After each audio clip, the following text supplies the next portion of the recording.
you're moving from place to place. Good morning, good morning, morning, good morning, morning.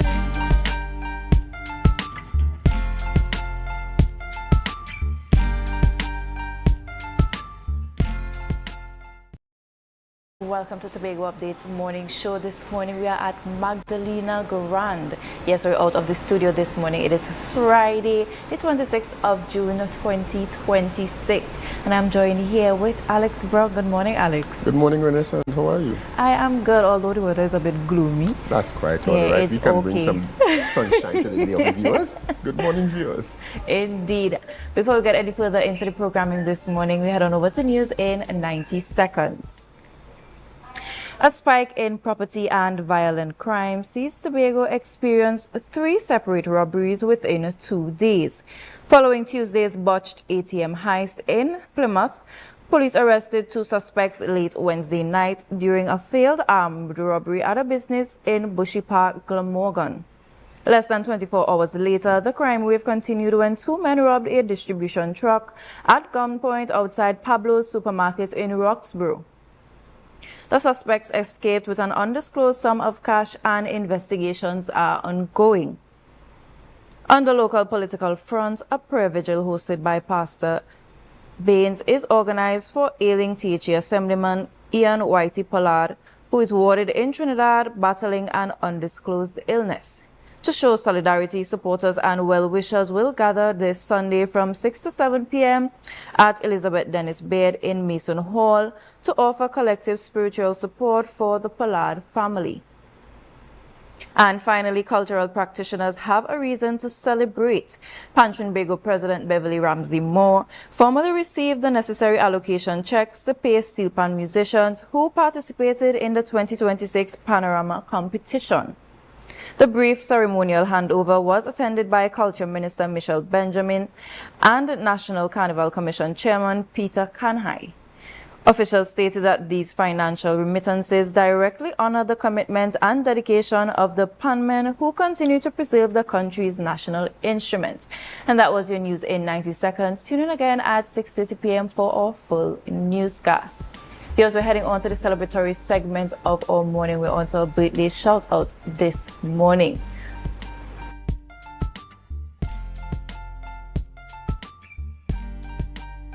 Mitchell is the only person that sent in our greetings, but we wish you a very, very happy birthday. We trust that just as today begins the weekend and all things celebratory, today begins a year for you that is worth celebrating all through. We hope that you enjoy the day and that the new year brings you the desires of your heart according to the will of God. Happy birthday to you, Hollis Mitchell. And we just want to continue to extend birthday wishes to those of you who did not send in your greetings. We want to wish you a bright day today. Be safe on the nation's roads, and I hope you have an enjoyable day today. Alex, now what's in store for our viewers on the lineup this morning? It's an interesting lineup this morning, Ren. It's a very, very interesting. We start talking prayers. And it's important to start with prayers as we head to the weekend. So we're talking prayer and a prayer vigil. And following that, we're discussing paint. It's not yet Christmas, but we're talking paint. And if you're not sure what paint is, you'll want to stay. And of course, it's Friday. So Marcus joins up for our roundup in all things sport. I'm certain we'll be talking the World Cup this morning. Indeed, you know Marcus has such an affinity for sports, and he would definitely enjoy as he disperses this information with us this morning. So viewers, stay right here. Thank you for staying with us. Those of you joining us on YouTube, Facebook, AMPLIA, Flow and Digicel, stay right here and we'll be right back as we get into our conversations this morning. Remember to share the live, share the live, share the live.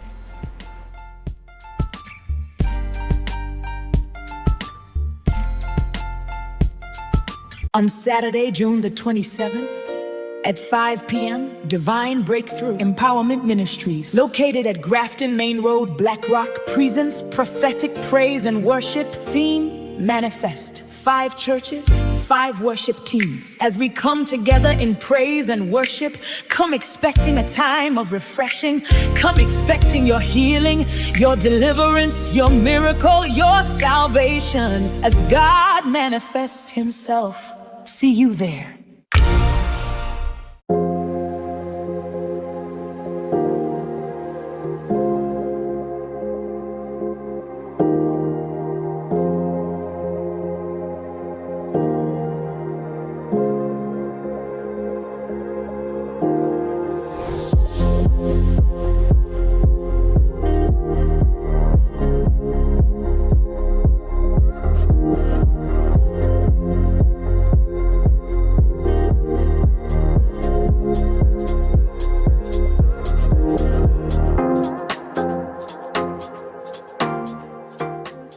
And I have never, ever tried anything from the dirt oven. Let's go to the backyard dirt oven on a Thursday. Here now, talk about authentic. On entry, I felt at home. I felt like I was going to visit my loving grandmother on a weekend. The kind of weekend where she showers you with love, stories, and food. This place is a home away from home. And just like I would do at home, I pop the question, what you had to eat day? And boom, coconut drops. Boom, bread. Boom, garlic bread, boom, hops, boom, coconut tart, boom, jam tart, and boom, something they call nuts. And just like that, Mistress Baker was ready to pop them in the oven.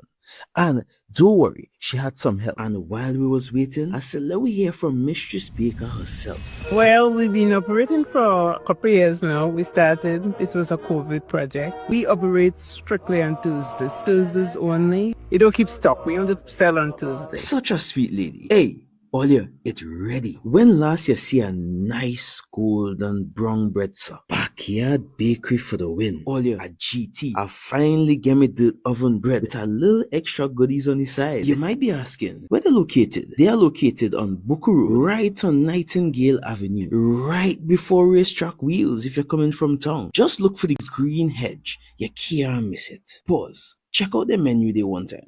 Honestly, guys, this is an experience I will never forget. It's a home away from home, a place filled with love, life, and most importantly, good bread.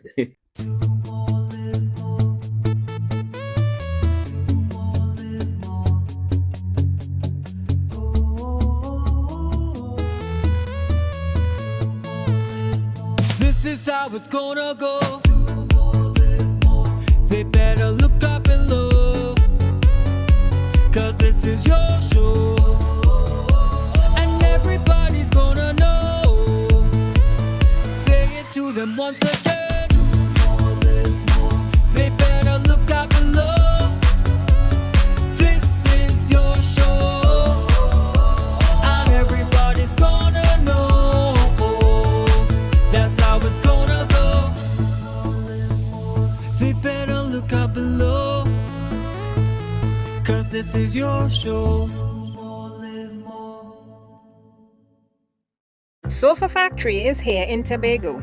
Conveniently located Montessori Drive, Glen Road, Scarborough. Up to 20% off on select sofas for customization. Deals on some sofas from as low as $4,000 until stocks last. 10% off on all wardrobes. Half off on shower heads with the purchase of a vanity set. Come in and experience the new way to shop for furniture and see the quality in person. Are you in a dispute with a registered investment service provider of the TTSEC? Or maybe you're the victim of an investment scam? You can lodge a complaint or submit an anonymous tip to the Trinidad and Tobago Securities and Exchange Commission. Download our Investor Protection app or go to ttsec.org.tt to access our complaint form or submit an anonymous tip. Write a clear summary of your complaint. Submit copies of supporting documents along with the originals for verification. Provide a copy of the feedback received from the entity regarding your complaint. All investor complaints or scam reports submitted by the public are acknowledged and reviewed by the TTSEC. Investigations are pursued based on the outcome of the review. Trinidad and Tobago Securities and Exchange Commission, protecting the interests of investors and the public. You invest, we protect. Everyone benefits. Coming up, hot plates, cold drinks, and chilled vibes were the order of the month in Antigua and Barbuda. Top chefs, tasty menus, influencers, and foodies. The boxes were ticked, kitchens buzzing, and grills fired up. It's the one and only Antigua and Barbuda Culinary Month with Caribbean Passport TV on this station. Stay tuned for what's coming next. Yo,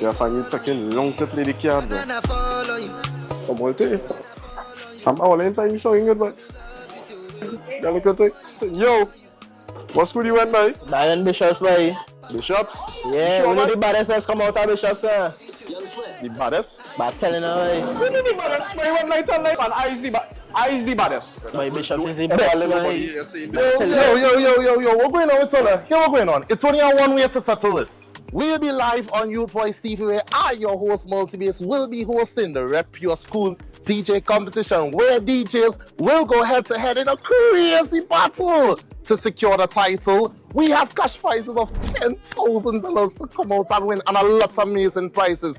Guys, what are you waiting for? Let me come out, come and showcase your skills. Come let me do some juggling. So guys, there are two categories for DJs that are out of school up to 35 years. And for the DJs that are currently in school, it must be up to 19 years of age. So guys, get ready. It's all about Rep Your School. It's all about the DJ competition. Who will bring the best vibes? Who can control the crowd? And who will earn the bragging rights? You get a chance to be a part and witness the rise of the new DJ generation. So this is Youth Voice, Rep Your School DJ, live on Tobago Updates. Stay tuned. Youth Voice, Rep Your School DJ competition. Rep Your School.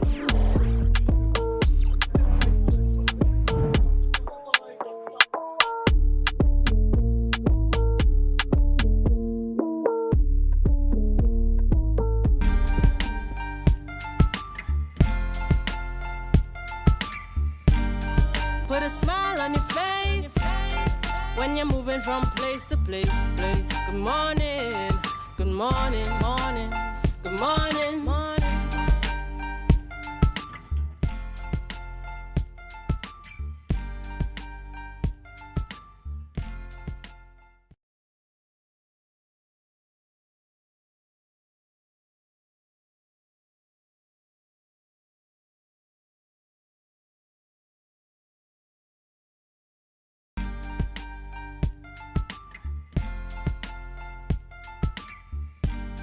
Put a smile on your face when you're moving from place to place. Good morning, good morning, morning, good morning, morning.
Welcome back. We apologize for that break in transmission.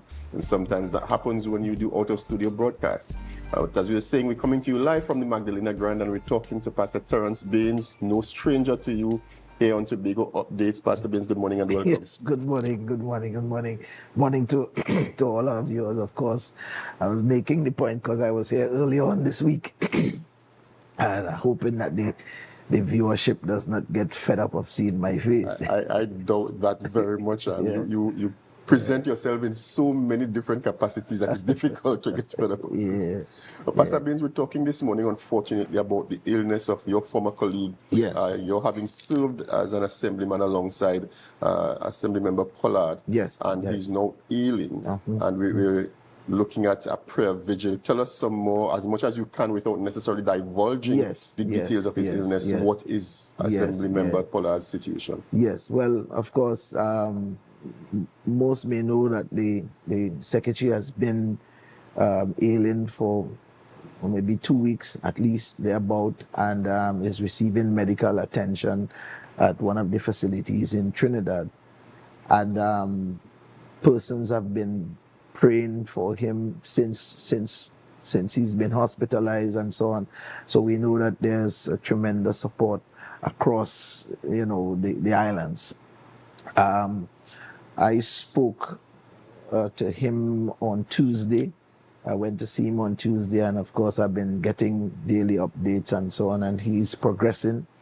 And we are thankful for that. We are trusting God for speedy recovery, of course, and so that and complete recovery. And so hence we felt it was necessary to bring his entire district together. I know he's a man that has been serving his community and serving Tobago for decades. And in more recent times, I know the people that he represents and works with, they love him dearly. And I felt that it was important for us to have a collective bringing everybody together and so on. And there is always a kind of power that comes when there is unison in any kind of endeavor. And we are believing that God will really intervene in a supernatural way on his behalf. And also, the kind of support, we hope that the grace of God will be extended to his family members as well, because it's a very, very difficult time for them. I can relate in terms of how the illness of one family member takes a toll on the others. And I think for most of us, we can relate to that. I saw something within days of the word kind of coming out that Secretary Pollard fell ill. I saw something that's warmed my heart, because usually we are a divided people. We find things that divide us. Yes. Race, religion, all sorts of stories. Which team you support for the World Cup? Sure. And we cannot deny the divisions that exist along political lines. Of course. But I saw on social media members of the People's National Movement extending their best wishes to Assemblyman Pollard and his family. And I my heart was warmed by it. And I said, as a people in Tobago, we still understand that we have to stand with each other in difficult times. And I must publicly say that I really felt that to be a good thing. I am suspecting that while this event is intended for the people of the electoral district that Secretary Pollard serves, that there's going to be greater support or support that comes beyond that. Of course, because of course we know that not everybody in Secretary Pollard's district subscribe to one political philosophy, and he is the representative of all. And of course I saw these things as well. I think there is a humanity to the engagement that we are in, you understand, and I think most of us understand that while we may have strong and fierce political differences when it comes to the welfare and the well-being, I don't think that any of us really wish any kind of harm to come to each other. Generally, I don't think that is so. And so I think that it's healthy for the environment. And we want to make it abundantly clear that this is not a political event. While I may be the person hosting it, it is not at all a TPP event. It is an event for all and sundry who is concerned about the welfare of their representative of a fellow human being serving in the Tobago space. And, because we have to always consider, if it was us how we would like people to respond to us. You know, none of us really, you know, could see what tomorrow is going to bring as it relates to your health, as it relates to any kind of disaster for that matter, you know. And I think how we respond in these types of situations is emblematic of what can be expected in the event that something like that happens to you as well. I was considering, you know, in times like these, you always hear of a benefit concert, you always hear of asking for donations. And I'm not saying that we shouldn't. We don't know that the Tilly family maybe has not put that request out there. But I found it interesting that what we turn to was prayer. Yes. My personal convictions aside, this is something that I found to be quite interesting because sometimes we look only at what happens in the physical. When we have issues of health, and I'm not saying we should ignore what happens in the physical, but it was quite interesting that we said, you know, our first getting together of this nature would not be a call for money, but a call to prayer. I mean, in my capacity as a clergyman, to say, you know, that would always be my first go-to, you know, while I am in touch with the practicality of life and that kind of thing. I am convinced and convicted, and I have several examples along my trajectory as a minister where I have seen and experienced divine intervention, you know. And I know that it is a useful tool in the development of mankind, whether you believe that or not, you understand? In fact, biblical information suggests to us that there were many people that were the beneficiaries of divine help without them even believing. It is as a result of the help they became believers, you understand? And so the sovereignty of God is something that we cannot understate. And God's desire to see all of us experience the best possible life in this place, you know. And so we are trusting that the event, it obviously is directed to prayer for Secretary Pollard and support for his family, but by extension those who are present, because other people that will come there with issues themselves, you understand, and hopefully that kind of environment will give them some hope and give them some breakthrough in whatever they trust. And I'm glad you're at that point, because oftentimes we miss the value, regardless of your own personal spiritual beliefs. We miss the value of the fact that, or the conviction that in ourselves there's not sufficiency. There's always a higher power. Of course. And whether you believe that power to be God as a Christian or God as a Hindu or as a Muslim, or however, there's always this subscription. And that to me tells that while there are some activities on the island that put us in a place to question whether those beliefs still exist, I think this demonstrates that we still hold true to the tenet that there is a power higher than humanity that rules in human affairs. Of course, and I think and all would agree across all lines. Hence the reason we have this multiplicity of religious beliefs and practices across the earth. Those belief systems are galvanized around some deity, because there is an understanding in humankind that there is a supreme power above all of us, you understand, generally speaking. You know, and so I think that is an innate thing with human beings. And so our ability to tap into that and to let that become a part of our reality, particularly when we are in the throes of a dilemma, you know, where human instrumentality just cannot assist.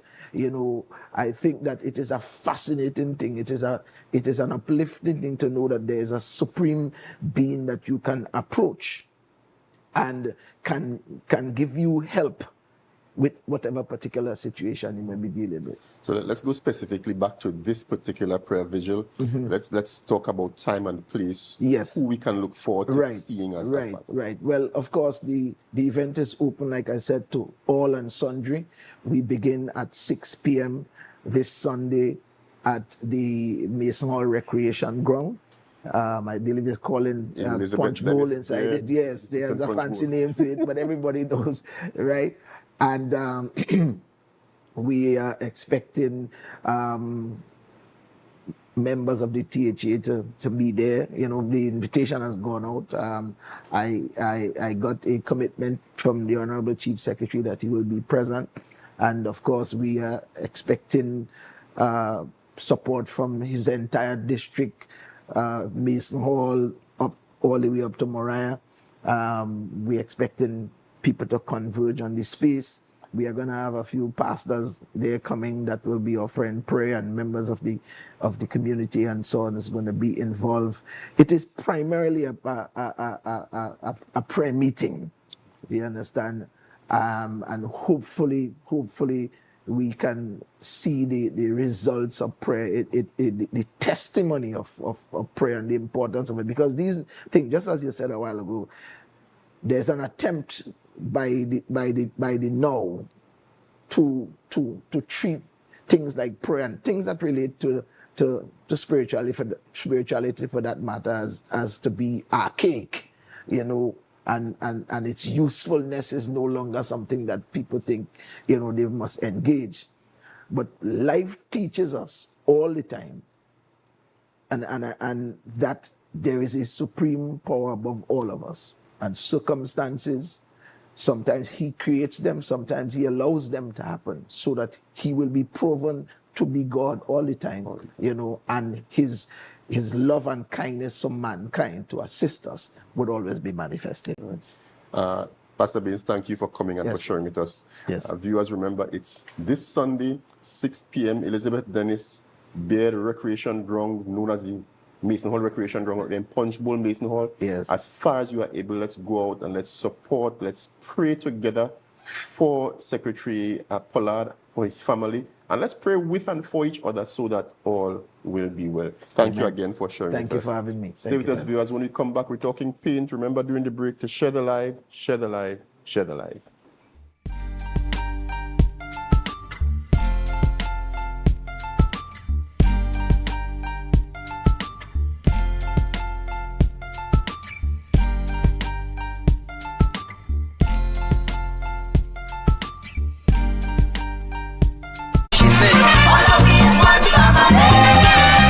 All are we is one family, Tobago family and friends. A healing concert honoring cultural icon Oscar B will be held on Sunday, 28th June, Shaw Park Cultural Complex. Doors open from 4 p.m., showtime 5 p.m., featuring gospel performances, conscious renditions, and Tobago's finest artists, honoring a cultural icon.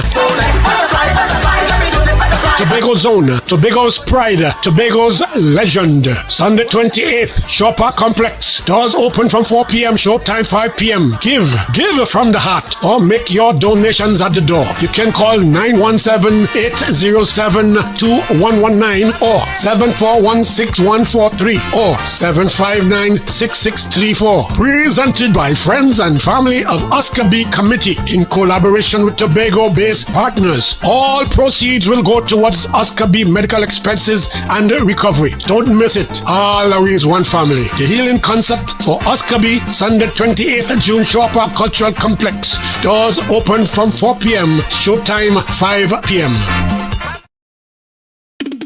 Make your goals a reality this season with Mount Pleasant Credit Union. Tobago's choice, we got you smiling. Come and feel that mid-year feeling, oh yeah. Mid-year island dreams, we make it easy. $20,000 to $100,000. Come and see, we warm hearts, bright plans, your goals grow.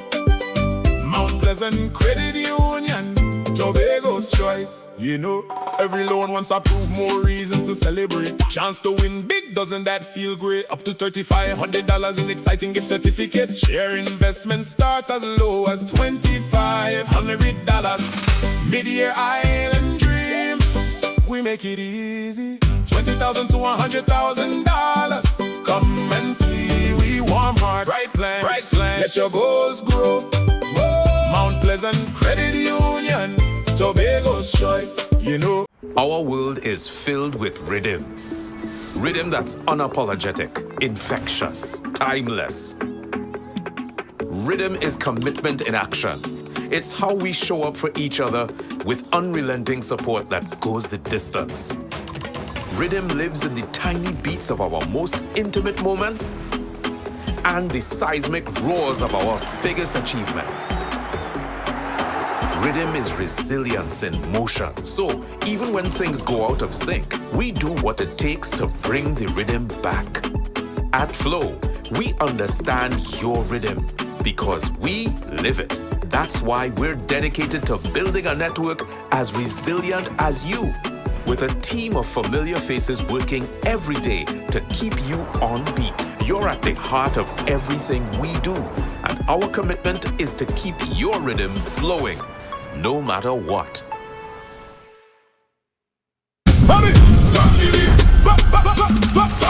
From the reef to the road. From the reef to the road. From the reef to the road. Tobago calling. Sweet vibes, sweet wine, everybody falling. We bring the culture straight to you. Tobago updates, we keeping it true. Oh gosh. Tobago updates on your screen. There we go. You're home for October. Can't even show. From the big stage shine to the rainbow line. We bring Tobago to the world in real time. Tobago updates. Tobago updates. Carnival 2026. We said the pace. Wave your flag. Anywhere you're there. Island love streaming all around you. Big thing love, come see the rhythm start. Tobago updates. Caribbean art. Caribbean art.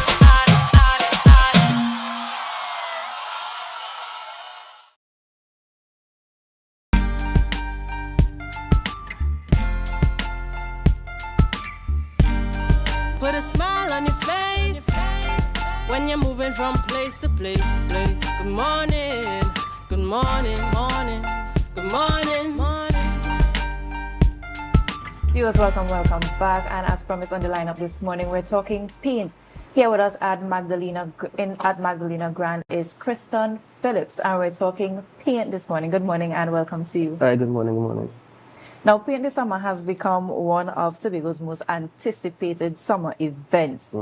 Now, there may be some viewers who are not familiar with Paint. Right. Tell us a bit about the history and what inspired you to start this event. Right, so the event itself was just an idea. And one day we were in Plymouth and just driving around, we saw MTP Salon. So we was like, all right, we will try the event here.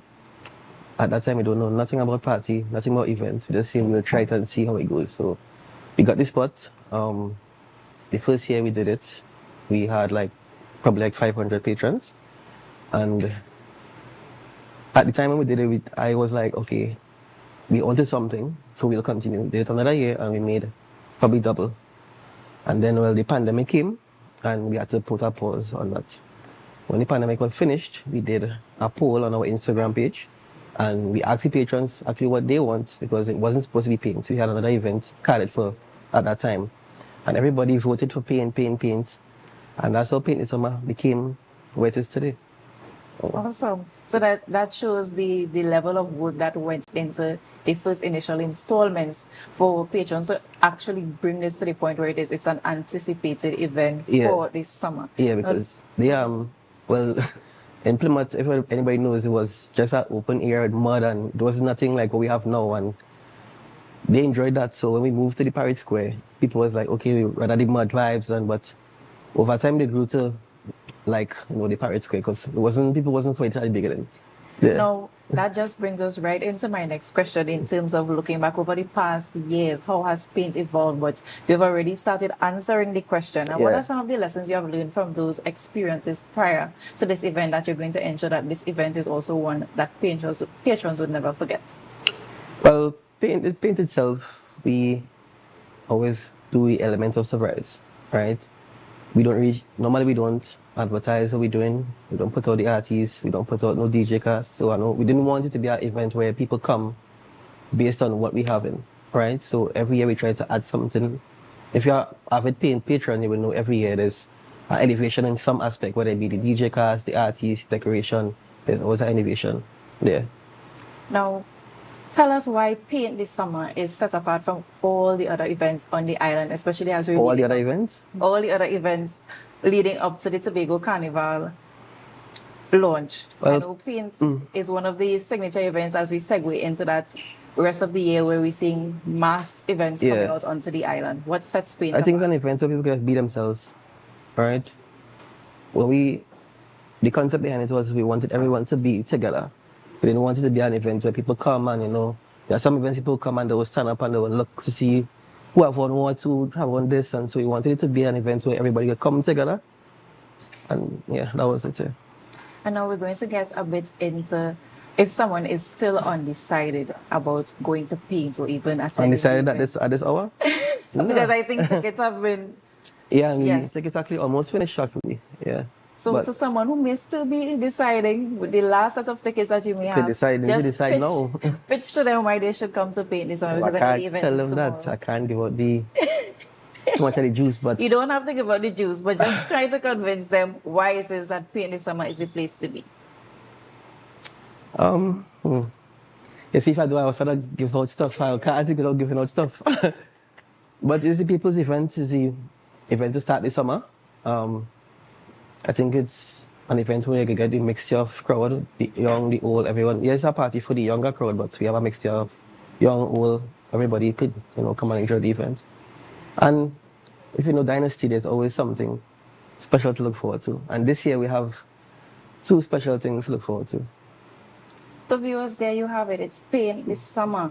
Those of you who have not gotten your tickets yet, we have limited availability. Yeah, right? limited at only Kashi and Milford 24. They have tickets, and when those finish, that's it. We're not doing anymore. So you still have a shot. Hopefully by the time this interview ends, we see those tickets sold out. So if you want to get your tickets, just share with them your contact information or to go to the outlets. Hopefully that you get there on time, that you get your tickets for paint this summer, and that you get to enjoy that experience. We were talking with Kristen Phillips. Paint this summer is on tomorrow. Tomorrow. So we want to wish all the patrons a safe and enjoyable event. Take your time, enjoy yourself, but ensure that you enjoy yourself within the confines of safety and that you get back home safely. That's always the point at the end of it. Yeah, You most enjoy important, yourself and safety. you're still able to get back home safely. So we'll stay right here after the break. We're talking with Marcus. Daniel Marcus is going to take over the floor. And he's going to dive into World Cup and a bit of sport with us this morning. So stay right here. And remember to share the live, share the live, share the live.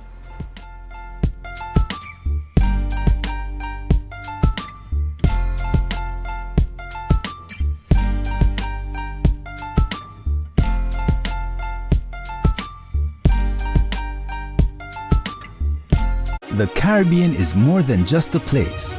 It's a spirit, resilient, vibrant, and full of possibility. Rooted in connection, driven by community. It's who we are and the heart of everything we do.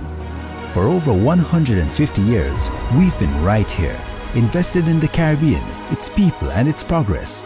And today, we're going even further.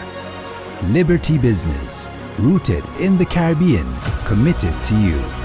Okay. 335, 336, 337, 338, 339. Counting on your fingers again. No wonder you lose your business. Grandpa, thanks for helping me start over. You not lucky in business, As a child, you tried to sell hog plum.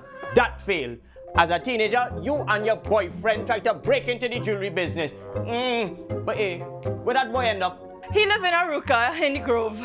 The golden one. Oh, child, if you want to get into business, you have to have your financial records intact. But hey, do you know your numbers?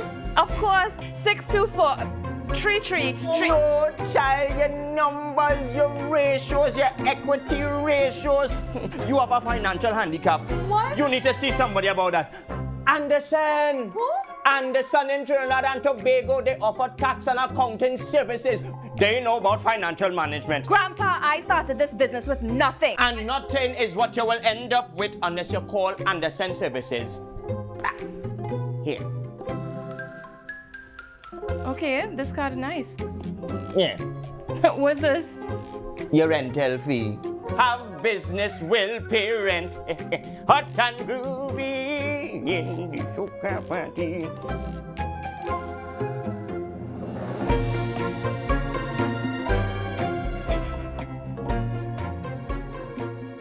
On Saturday, June the 27th, at 5 p.m., Divine Breakthrough Empowerment Ministries, located at Grafton Main Road, Black Rock, presents prophetic praise and worship theme, Manifest. 5 churches, 5 worship teams. As we come together in praise and worship, come expecting a time of refreshing.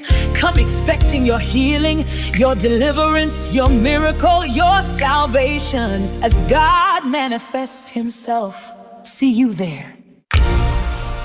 Welcome to Tobago Glass Supplies Limited, where innovation meets excellence and service reigns supreme. Our commitment is simple: to provide high-quality, innovative aluminum, vinyl, and glass solutions for both commercial and residential spaces. At TGSL, we don't just meet needs, we exceed expectations. Our range includes the finest aluminum cladding options, setting new standards in durability and style. Driven by our passion to elevate, we aim to be the leading supplier in the Caribbean market while retaining our identity as a family-owned business. Because at Tobago Glass Supplies Limited, it's not just about products.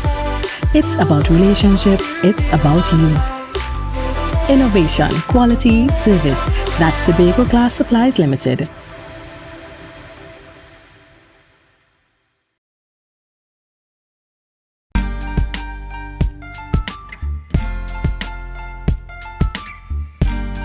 Put a smile on your face when you're moving from place to place. Good morning, good morning, morning, good morning, morning.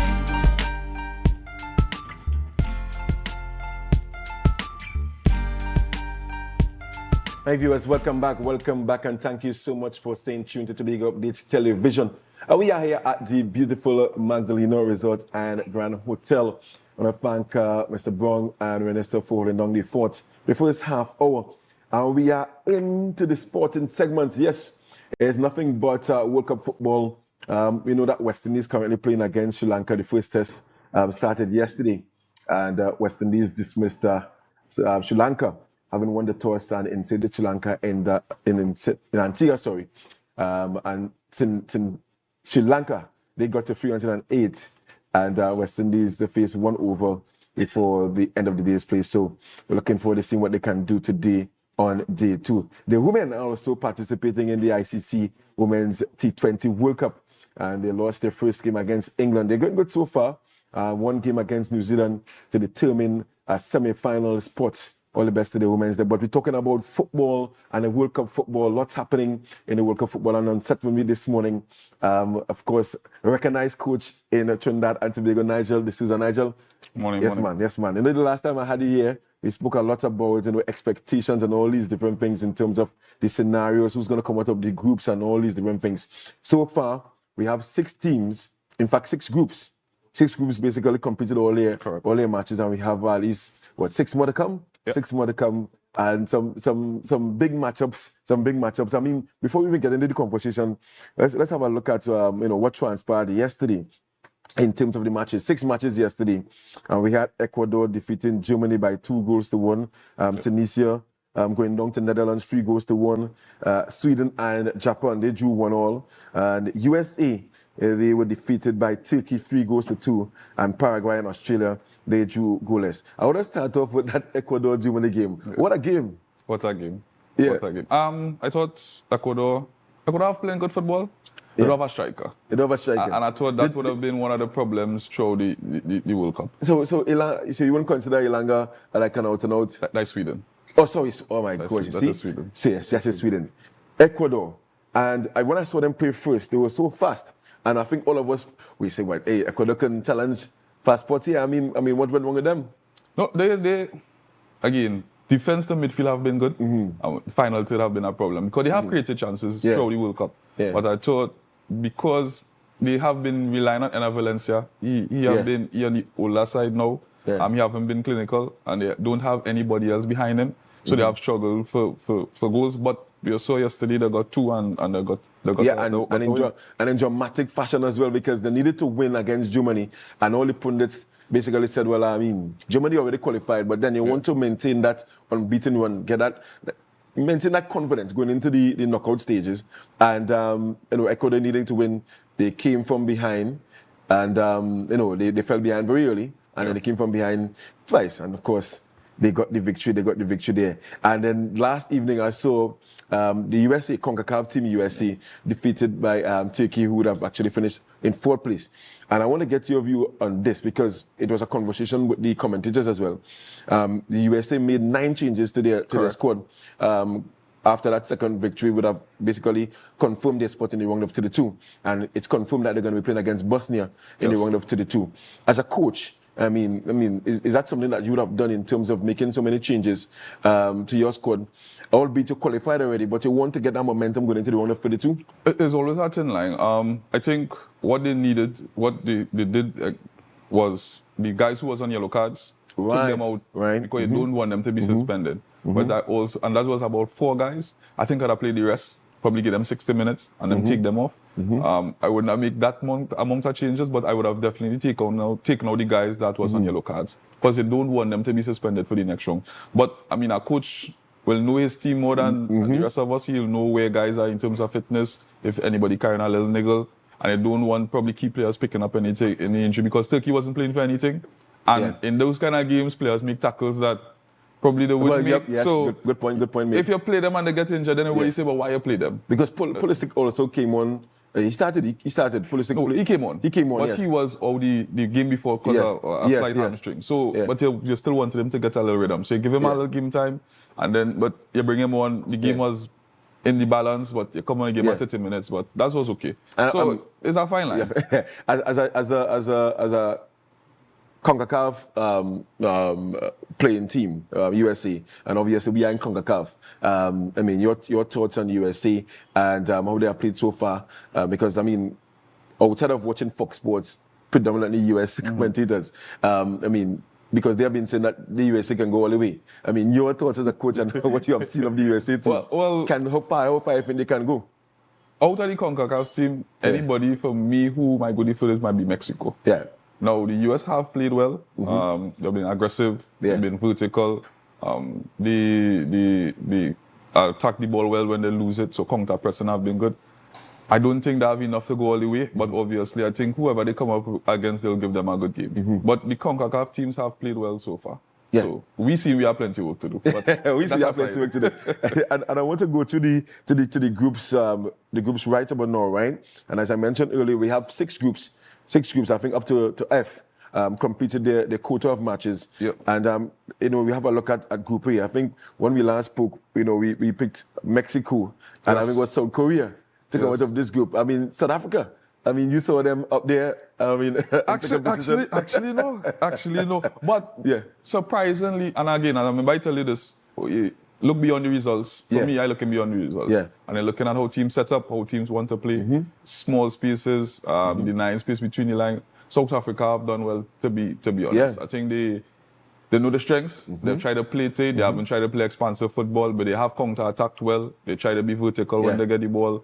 Their lines when they defend have been really tight and try not to give up any of these half spaces to the teams that are forcing them to go wide. So they have been, but Uruguay have been disappointing and all of that. So that's been part of it. And before we get into the next group, right? Because you mentioned that the teams are playing at probably a faster pace. You think the hydration breaks, have something to do with the pace of the games and the level of fitness for the guys?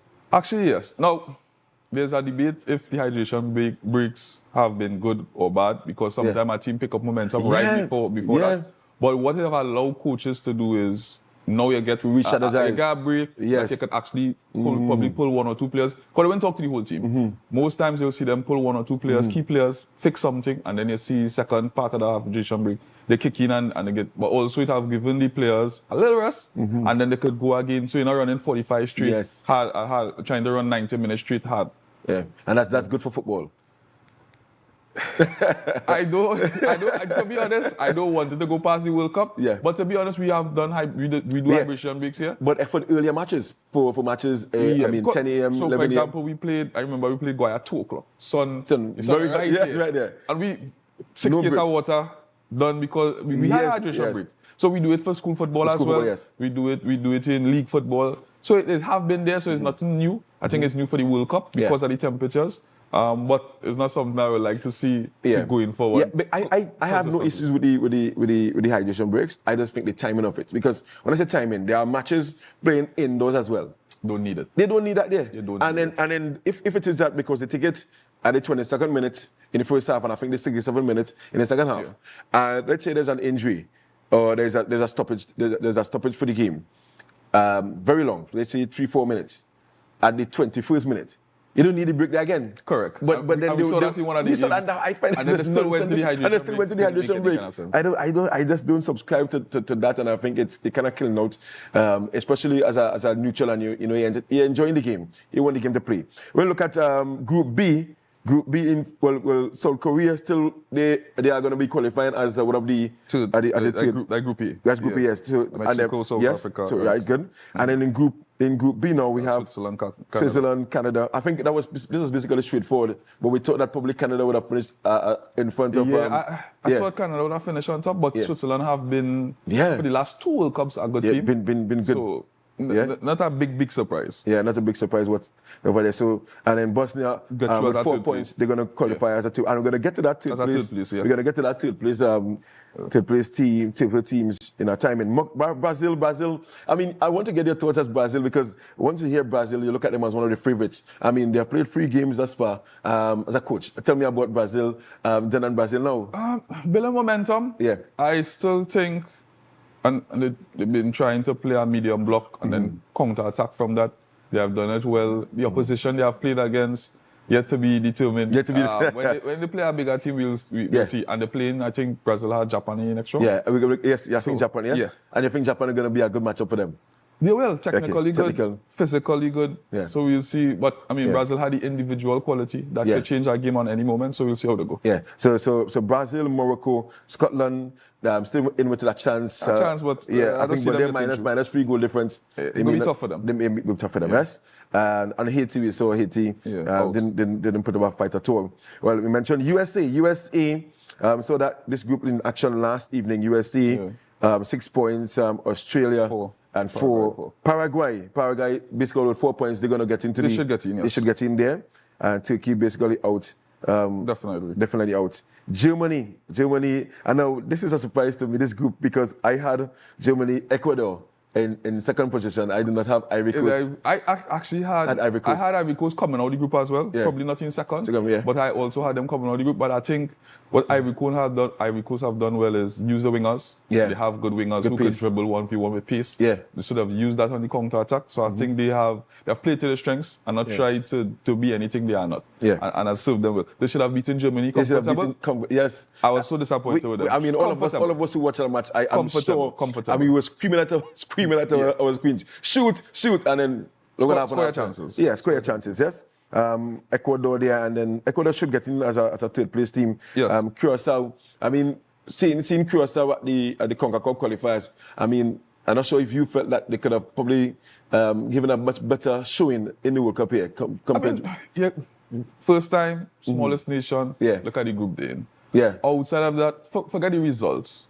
Curacao have tried. They have been aggressive. They have played to the strengths. And they got a point. They got a point. So to get a point out the World Cup to play, look at the group they're in. So these are top nations to play against in world football with experience. So look, they did well for themselves. They score a goal against Germany. Celebrate. And Group F, we have Netherlands. I mean, Japan in second position. Netherlands first, Japan second, Sweden third. Obviously going to get in there, and Tunisia are going to be out. Now, if you ask me, and I'm going to ask you as well, the team for me outside of Portugal, because I'm supporting Portugal, so far in the World Cup, has been this team, Netherlands. And your thoughts on that? And I want to be respectful here. But it's probably one of the least exciting front lines I've seen from our Dutch team, thinking about all I've had in the past in terms of top quality. But they have a good work rate about them. The defense solid. I just think around that 16, depending on the matchup they get, might be their level. I think they play Morocco. I think they're Morocco. Yeah, I'm going to probably they play in Morocco in round that. They're going to play that Morocco is going to be a very tricky game. For now, I have the Dutch, but I might change my mind to Morocco. Just because of how I like how Morocco played. Okay. And as we run through the other groups who are going to be in action for the next coming days.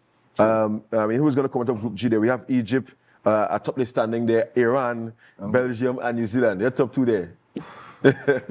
So Egypt, Mm-hmm.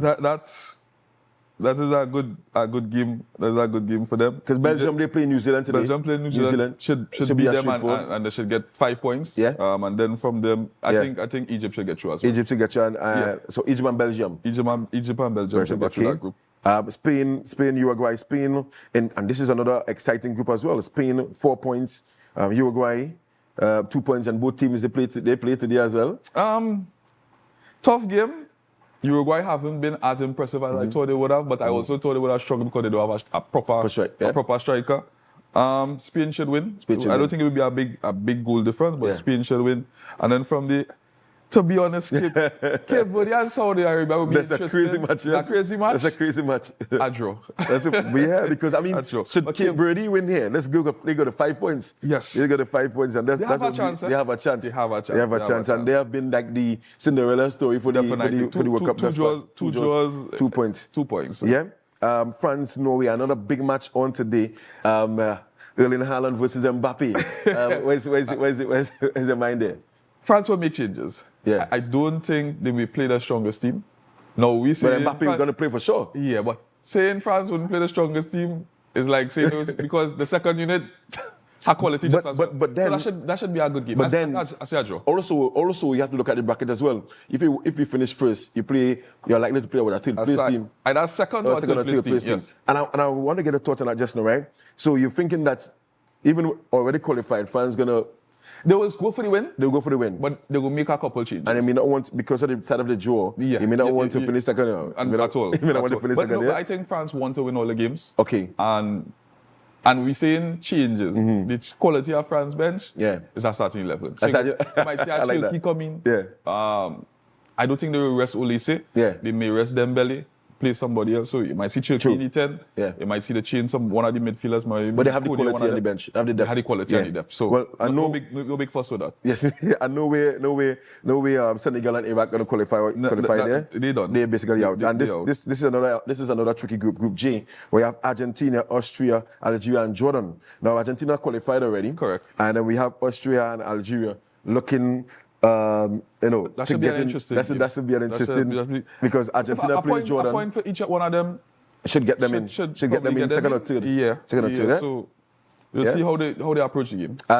Messi, 17 goals, all-time leading goal scorer. I mean, your thoughts on him so far, and then he has an opportunity again against Jordan today to increase his goal. Carry stats up. Again, you talk about Messi and Cristiano Ronaldo have been this generation's top players. They have been consistent, and you always look at them as, hey, look, there's a final hurrah, and you want to see them go on a high. If they'll win it, we'll see. But they're probably not the top 4 in my favorites, but we'll see how they progress. Group K, Colombia, Portugal, Congo, and Uzbekistan. Well, we don't know Uzbekistan, they're basically out, right? Yes. But we're still looking at a situation where Congo, they can finish with 4 points. With 4 points, and they are playing against Uzbekistan. So that is a tricky group again. You can see what has happened with them games sometimes. You may think Congo should win. Yes, but then Uzbekistan playing for a little bit similar to what Turkey did last night. And they might come out with a game. Colombia, Portugal need to win. Need to win. Full strength. Yeah. Everybody on the bike and trying to come out with a win. Because you want to finish on top. You want to finish on top. Yeah. Right? England, Ghana, Croatia, Panama.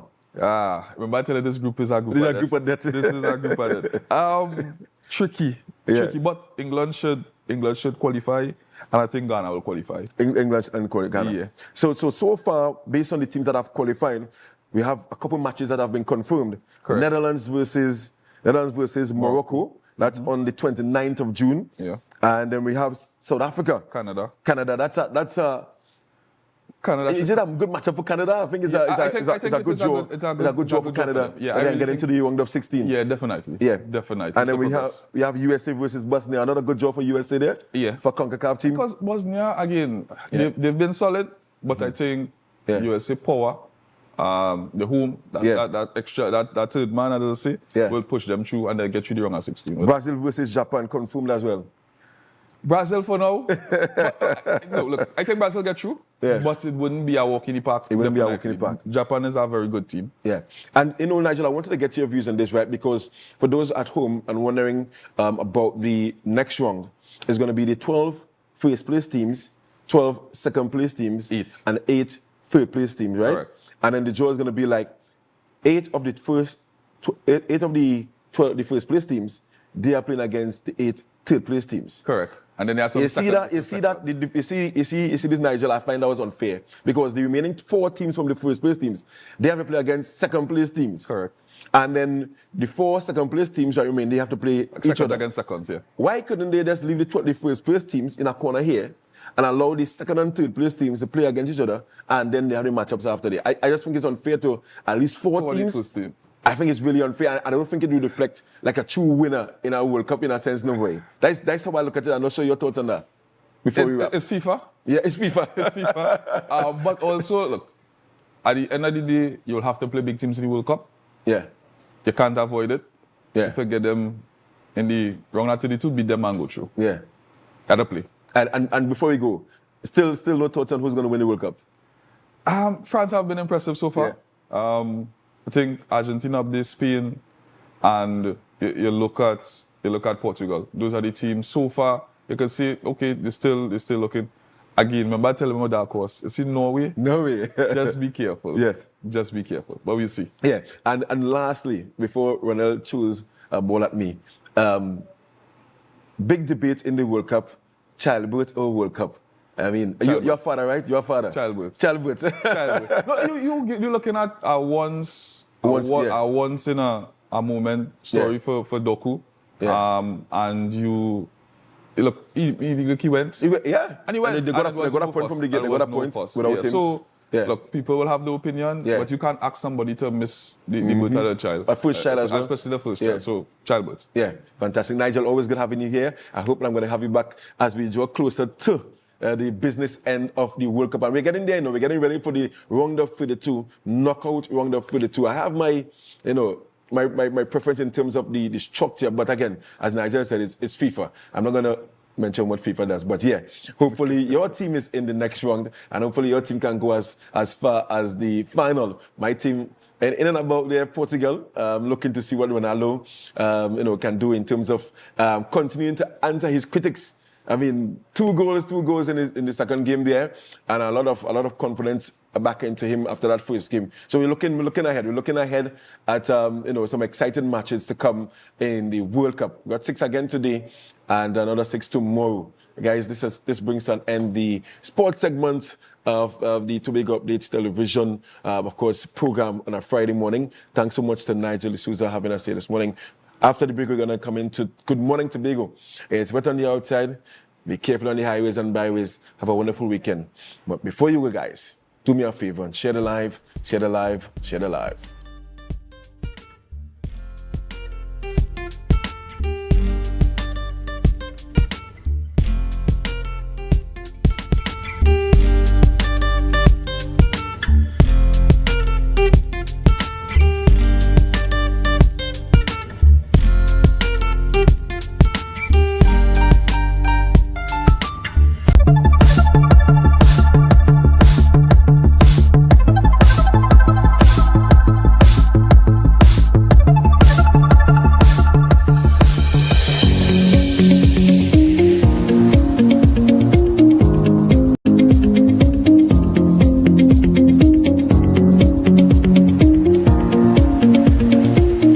Did is post-harvest handling and safety in fresh produce.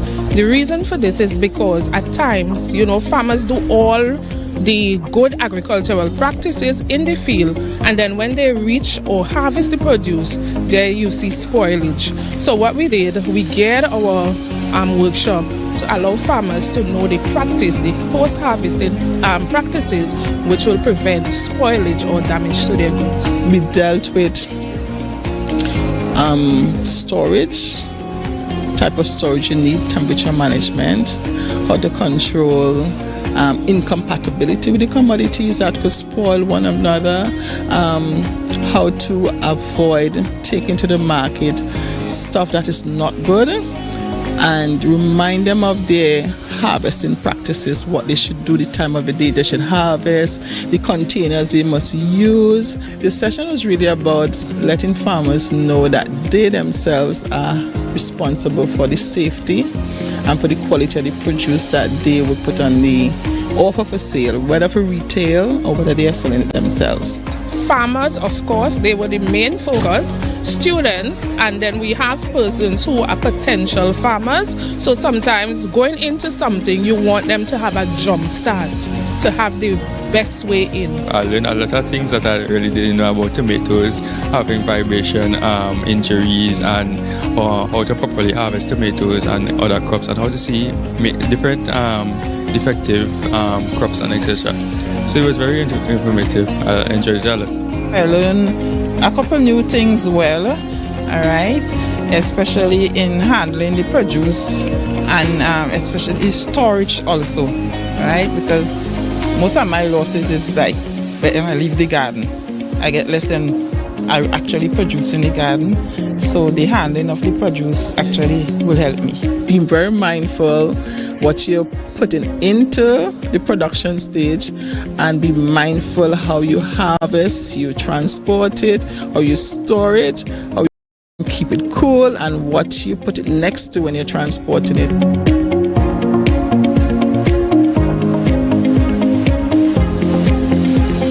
That was a production of the Department of Information, Office of the Chief Secretary, Tobago House of Assembly. It is my distinct pleasure to welcome you all to B's and T's 2026, now in its 4th year and growing stronger with each edition.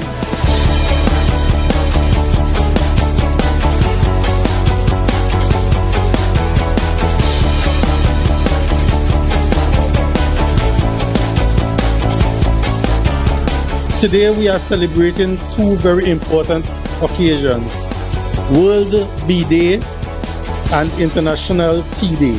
By bringing them together, we have created something uniquely Tobago, a moment to reflect on nature, on wellness, on culture, and on the ties that bind us to this land and to each other.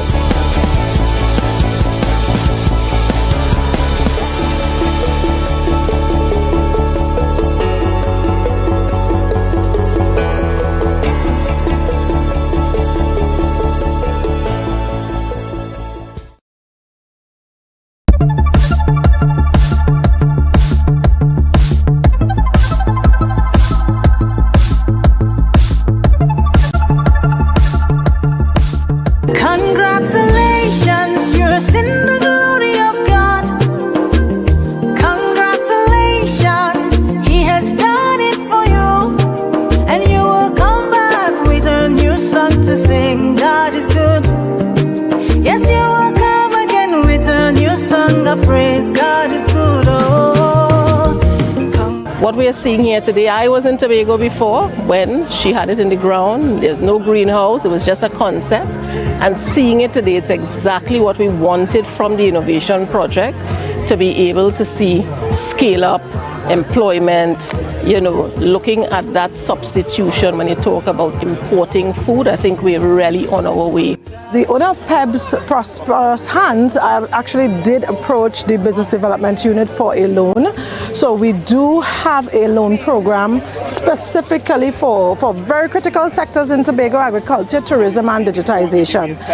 And I found it very important for us to invest in this initiative, and I can say for today that we feel a sense of pride having invested in this project and seeing it actually come to fruition. We are very proud to be able to have an accomplishment that we can show to the Tobagonians as one of the things that the Mega Farming Development Program has successfully collaborated on. The Mega Farming Development Program is really tasked with the optimal utilization of state lands. What you see here today is a representation of my determination, resilience, faith in God, persistence, and I am so proud of where I've come from, what I've been through, and I just continue to give God all the glory, all the honor, and all the praise. I want to say a special thanks to my spiritual covering, the Ramdials. Special thanks to my friends, family, destiny helpers, and all those who sold into this vision for PEB's prosperous hands. Congratulations, no more tribulation. That was a production of the Department of Information, Office of the Chief Secretary, Tobago House of Assembly. You're viewing Tobago Updates Television, your exclusive gateway to Tobago, broadcasting the beauty of this island paradise to the world.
Viewers, and thank you for staying with us. You are viewing Good Morning Tobago, GMT as we fondly call it and know it, and you are viewing us on Tobago Updates Television. And yes, it is that particular Friday where we are outside this morning. We're at the Magdalena Grand, and it's a beautiful Friday morning. We're getting right into it this morning, and our first guest is Roberta Rose Collins, and she is the director of Yes She Can and the project manager of Royalty for a Night. Good morning and welcome, Roberta. Good morning and thank you so much for having me. Of course, I must ask you, Yes She Can. Tell us about that organization. So Yes She Can was formed as a way to encourage women to take better care of themselves. I was recently diagnosed with celiac disease at the time and fighting to figure out a way to make those healthy lifestyle changes, and recognizing that there was not much support at that time, I formed this organization. And of course, in our Caribbean culture, flour is everything. Oh my goodness. People ask me how I live. It is. I went from having, everything with flour to nothing. Yeah. And then it's healthier. Even those of us who don't have that challenge, the less of the gluten flour we have will be better for us. So we're talking about Royalty for a Night. Very interesting. Even the name of the organization, Yes She Can, it sounds very empowering. And now you're talking about Royalty for a Night. Take us through that.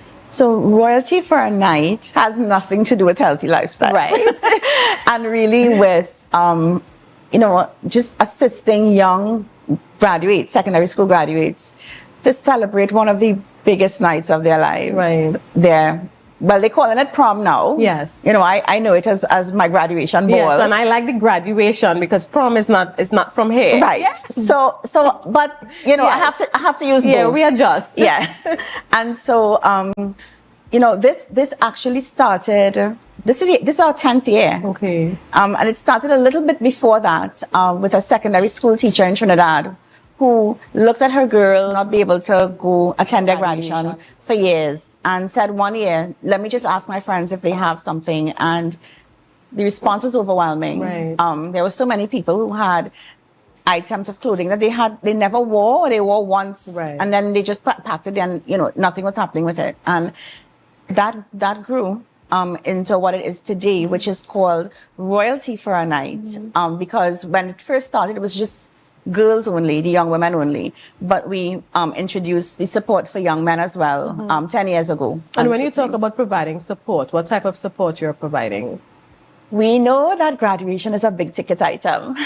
From the tickets to the care to the clothes, it's a lot of money for parents. And so what we do is we collect gently worn or new formal wear, and we distribute that to secondary school students who may have a little bit of challenge, footing the entire bill of graduation. Right.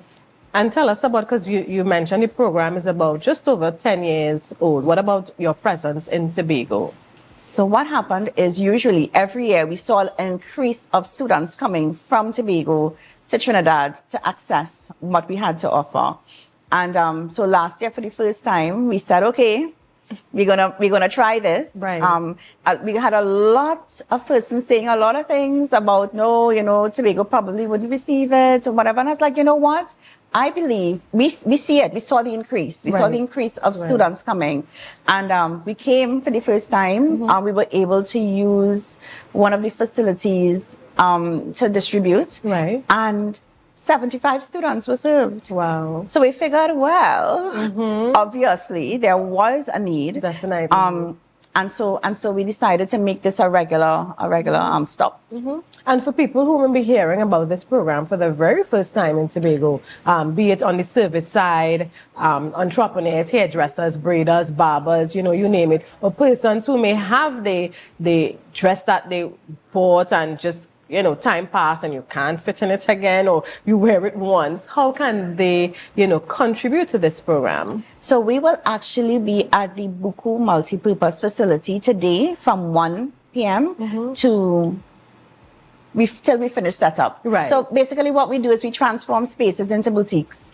We rack all the clothes up, and it's for both male and female students. Right. So we're looking for suits as well. Right. And so we transform the space into a boutique. We have volunteers who come out, and so we would be happy to have persons reach out if you have something that you would like to pass on to a student, because the students have been calling. So they are expecting us to serve them. Right. And yeah, we will accept it there. And what number can they reach out to, a phone contact? So let me pull it up, because I don't want to give the wrong number. Right. And this is not a number, unfortunately, that I have on the top of my head. That's okay. And of course, viewers, they are going to be at the Buku Multipurpose Facility from what time you said? From 1 p.m. All right. So if you probably now hearing about this, you can't just run to your closet. Most of you are very organized. Yes. And you know exactly where that suit is that you're not using anymore, or that dress that you bought and you wore it once to this fabulous wedding or dinner, and you're not going to wear it again because you don't want people seeing it again. Yeah, and it just stays in the closet. So here is a very worthy cause. You can help someone, and of course a lot of graduations have taken place, but we still have some to go, and there's always next year. Yeah, so the number is 737-8980. Tell us again. 737-8980. So you can be a part of this awesome initiative. It is here in Tobago. And sometimes we hear so much about ourselves that may not be true, because, we say, oh, people wouldn't accept it. The young people, they want stuff brand new. But we do have those who are in need and don't have that mind, they don't mind wearing that dress because it looks new. No one has to know that suit, that pair of shoes, because they are deserving of creating that memory and celebrating with their peers the end of their high school, their secondary school experience. So I want to thank you so much, Roberta, for sharing with us, and we wish you and the rest of your team all the best. And I do hope that Tobago doesn't let us down and they come out. And I know many of you are hearing about this for the first time, so call that number. Maybe you can't make the drop-off this afternoon, but you can put something in place so you can still contribute and someone can benefit and be blessed. So we're getting ready, Roberta, for our next guest. Again, thank you for being here and sharing with us. Thank you, viewers, share the live, share the live, share the live. It's a brand new morning, rise up to a brand new dawning. As the passion start to rise, the energy filled us. Our world is filled with rhythm. Rhythm that's unapologetic, infectious, timeless. Rhythm is commitment in action. It's how we show up for each other with unrelenting support that goes the distance. Rhythm lives in the tiny beats of our most intimate moments and the seismic roars of our biggest achievements. rhythm is resilience in motion. So even when things go out of sync, we do what it takes to bring the rhythm back. At Flow, we understand your rhythm because we live it. That's why we're dedicated to building a network as resilient as you, with a team of familiar faces working every day to keep you on beat. You're at the heart of everything we do, and our commitment is to keep your rhythm flowing, no matter what. On Saturday, June the 27th, at 5 p.m., Divine Breakthrough Empowerment Ministries, located at Grafton Main Road, Black Rock, presents prophetic praise and worship theme, Manifest. 5 churches, 5 worship teams. As we come together in praise and worship, come expecting a time of refreshing. Come expecting your healing, your deliverance, your miracle, your salvation. As God manifests Himself. See you there.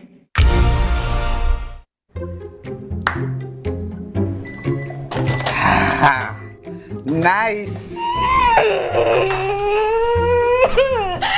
If I have to call a supervisor one more time to sign off on a customer because their financials are in a mess, I will scream. Don't scream in a bank. That have lockup in it. It's either they're not registered properly, or you know what? We could just forget about annual returns, right? Compliance is a bad word to most of them. All your compliance out of here. But let me eat. What is wrong with Trinbagonians? I mean, it has so much help they could get out there. Well, you know, Trinis, we don't like to spend we money. But you know what? Be comfortable with losing we money. That make it any financial sense. What people should do is call Anderson in Trinidad and Tobago. Wait, what? Anderson in Trinidad and Tobago? Anderson in Trinidad and Tobago Tax and Accounting Services. Yeah, they offer help from registering your business to filing your tax. My lunch is over. Wait, tell me more. No, go and scream in the bank. You go and scream in the bank. No, Antoine, don't get one sooner.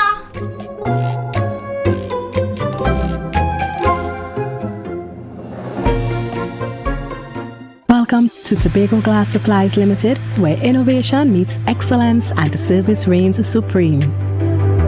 Our commitment is simple: to provide high-quality, innovative aluminum, vinyl, and glass solutions for both commercial and residential spaces. At TGSL, we don't just meet needs, we exceed expectations. Our range includes the finest aluminum cladding options, setting new standards in durability and style.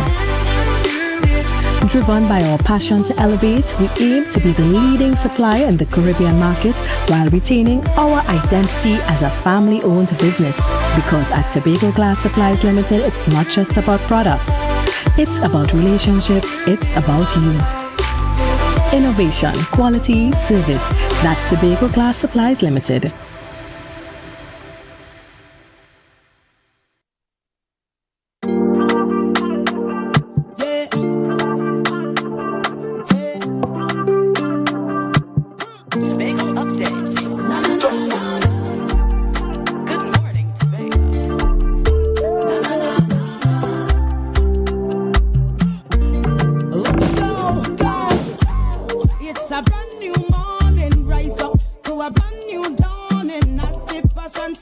Back viewers, and thank you for staying with us. If you are now joining me this morning, you are viewing GMT Good Morning Tobago, and we are coming to you live from the Magdalena Grand this morning. So yes, we're on the outside, and you know we love to be on the outside. Sitting with me this morning, of course, is Apostle Anne-Marie Almond, and she's going to tell us about the Prophetic Alignment Conference, Time Impact Caribbean Connection Conference that's happening.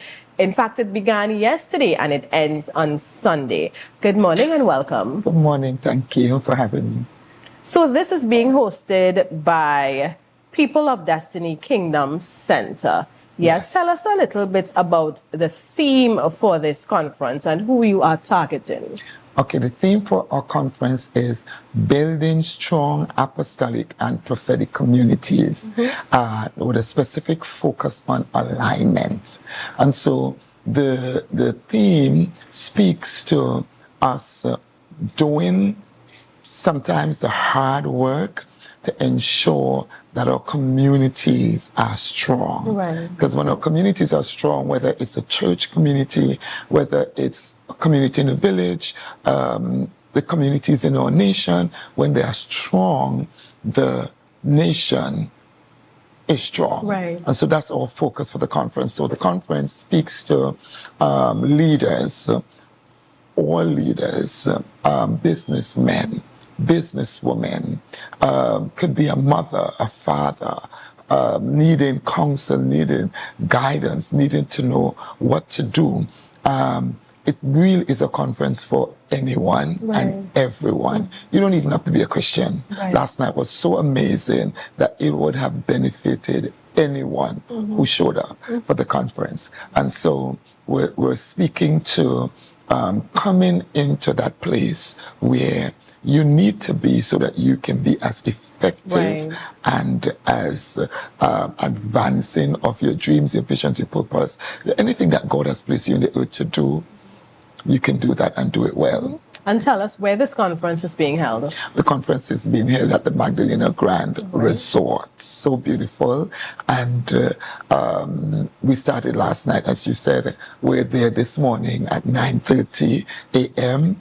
Then we're going to be back this evening at 7:30 p.m. Tomorrow it will be the same schedule, 9:30 in the morning and 6 in the evening, 6 p.m. in the evening. Tomorrow evening is a very special evening. All the nights are special. Tonight is special, amazing. Yes. Tomorrow we'll be having 2 guest artists with us, Fahrenheit and Blessed Messenger. And it's going to be a prophetic night where every single person who comes would be ministered to. And so we're super excited about that, of course. And then we finish on Sunday morning, 9:30. We come in for a Sunday morning service. Right. And it will be held here at the Magdalena Grand. And then on Sunday night is when we're going to bring the curtains down. The grand finale. Yes. And who are some of your presenters? I know you would have an extensive slate. If you can just mention a few of them. Yes. We have with us Apostle Elysius Joseph from Barbados. He ministered last night. Oh, what a word, as we would say. Yes. And he's an amazing, amazing man of God.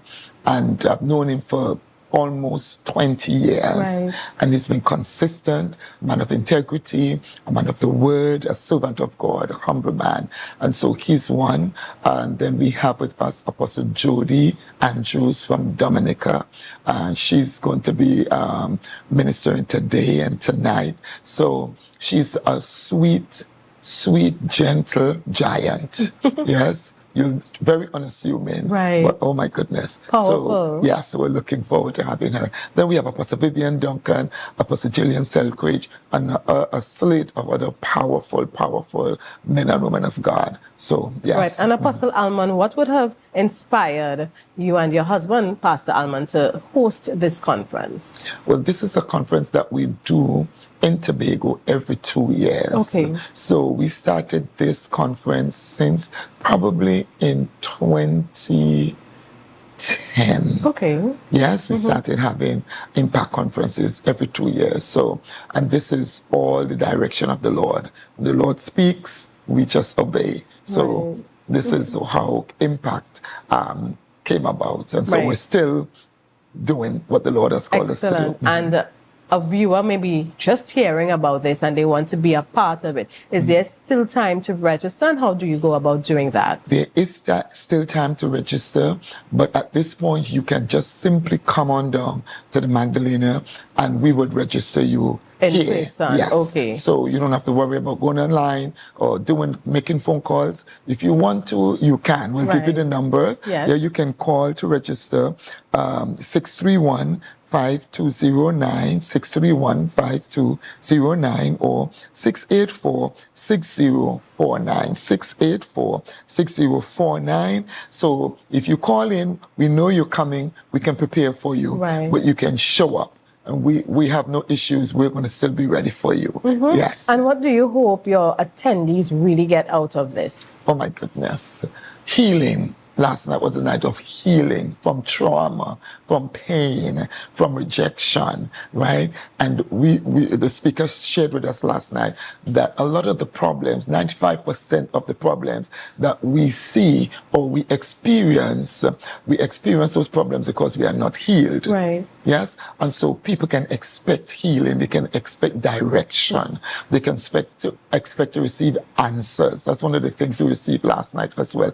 Answers to questions for years. The answer came last night. So come and expect God to speak to your situation because He knows everything and He knows how to speak to us. And we are speaking about Impact the Caribbean Connection Conference this year, 2026. That's being held right here at the Magdalena Grand and being hosted by the People of Destiny Kingdom Center. And of course, we met the lovely Apostle Alman, and her husband is not here, but he's usually at her side. Yes, and they both minister and are hosts of this conference. So we wish you all the best. And again, if you are just hearing about this and you have some interest in attending, you can come down in person at the Magdalena Grand and register in person, and the next session begins at 9:30 a.m. this morning, and of course there's an evening session and it ends on a Sunday, so there's still time. Thank you so much for sharing with us. You're welcome. Thank you for having me. Viewers, we go for a quick break, and just remember to share the live, share the live, share the live.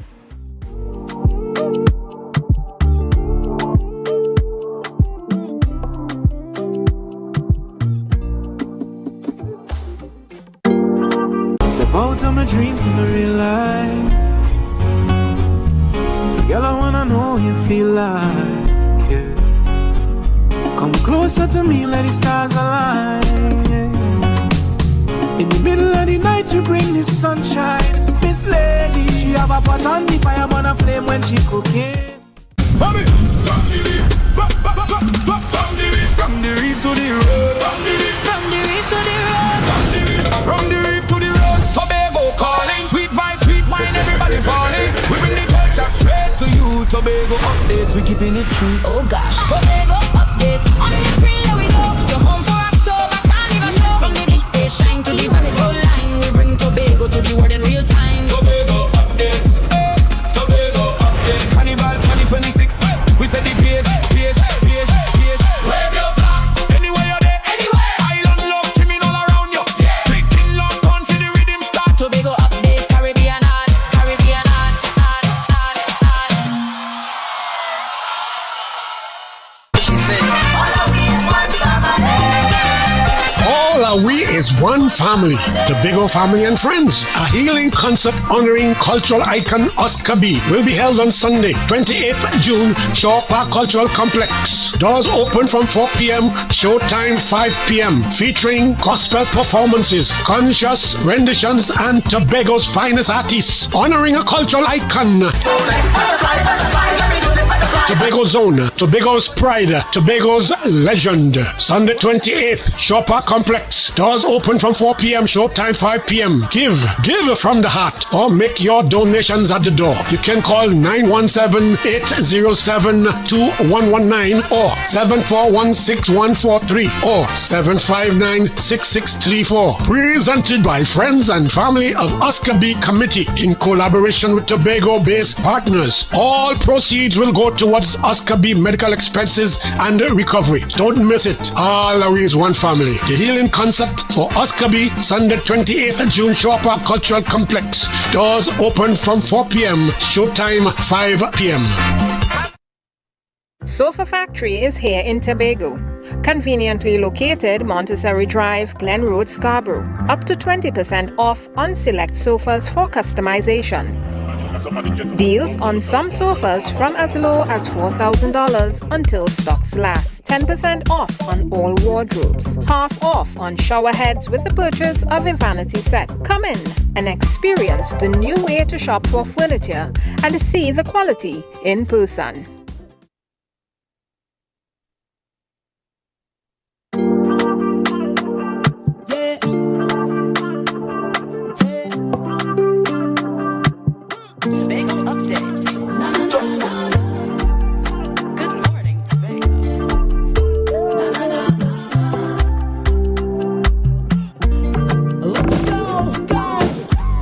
It's a brand new morning, rise up to a brand new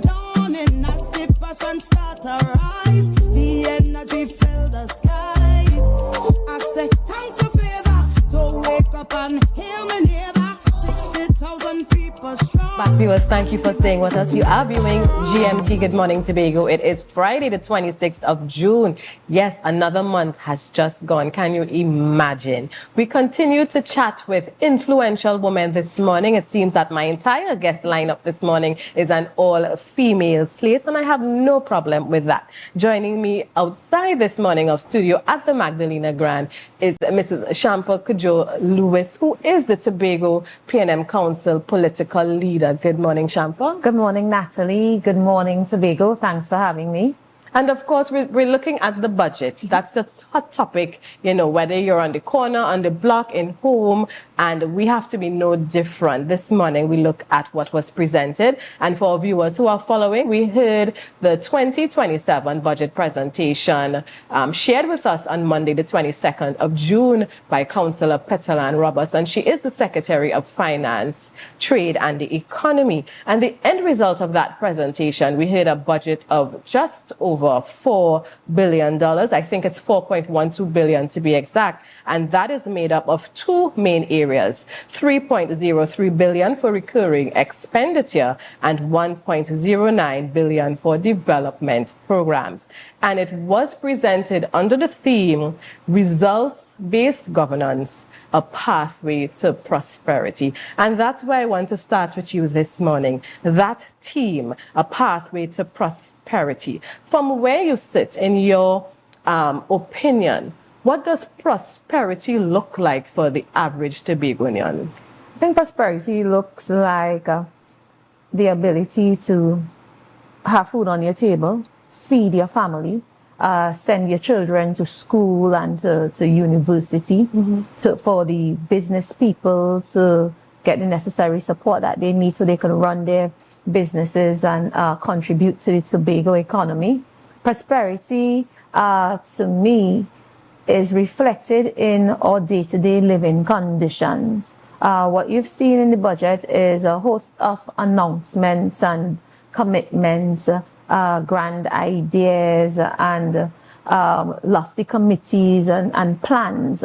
But for the most part, we have seen that over and over for the past 4 years under the PDP/TPP. At the end of the day, whether this budget is a successful one or one that is going to bring progress is based on whether we are seeing results in what has been prescribed years before. And even now as we speak, results driven, you know, towards prosperity. I don't feel like when you talk to the average Tobagonian, they are not feeling this prosperity that the Tobago House of Assembly representatives are talking about. And it's not about the Assembly announcing results. Results are seen in day-to-day life of Tobagonians. And I think the average cry is, yes, we hear your promises. We've seen your promises over the years. If you do a lineup of the different budget presentations from 2022 to 2026, you wouldn't see a story of progress and performance. You would see pretty much a carousel of commitments and in many cases, the commitments are named, recycled, and renamed. And when it's renamed, there is no sort of accountability as it relates to, well, what you proposed last year or 2 years ago, what happened to this initiative? What happened to the MyTHA digitization initiative? What happened to so many other entities, committees formed towards promoting internal self-government? A matter of fact, many years ago, there was a $6 million allocation by the same TPP administration to go out there and do the consultations. And here you have in this fiscal year, or in this budget presentation, commitment to do pretty much the same thing you said you would have done before, but no kind of update. Well, did those consultations happen? I think the average Tobagonian know that they did not. You know, from tourism to agriculture, We've been talking about 2 mega farms since 2022, you know, and there are many different examples. So I think for the average Tobagonian, prosperity is about their ability to live life, being able to do their day-to-day, sending their children to school, persons who have businesses being able to run their business successfully. This whole dependency on the Tobago House of Assembly for employment and economic activity, that shouldn't be. That was frowned upon by Mr. Fally Augustine and his team before they got into office. A matter of fact, on their first budget presentation, they said this is poor performance and they are going to get us out of that hole. And here we are, 4.5 years later, the Tobago House of Assembly still is the main employer in Tobago. The GDP has not moved.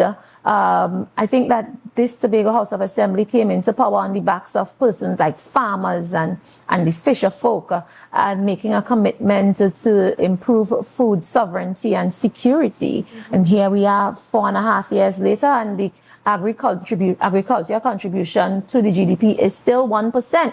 But yet we are being promised that in fiscal 2027, that contribution is going to go up to 5%. If in the past 4.5 years, you met it at 2%, you're now reporting 1%, then how are you going to get it to 5% in fiscal 2027? So yes, it's all beautiful words and lofty announcements and pronouncements, but at the end of the day, for the average Tobagonian, we are not seeing the progress, we are not seeing the performance, the delivery, and it just ends up being promises after promises, year after year. And I want us to go back with that comment in terms of looking at the employment in Tobago. And as you rightfully mentioned, historically, the Tobago House of Assembly has been the largest employer.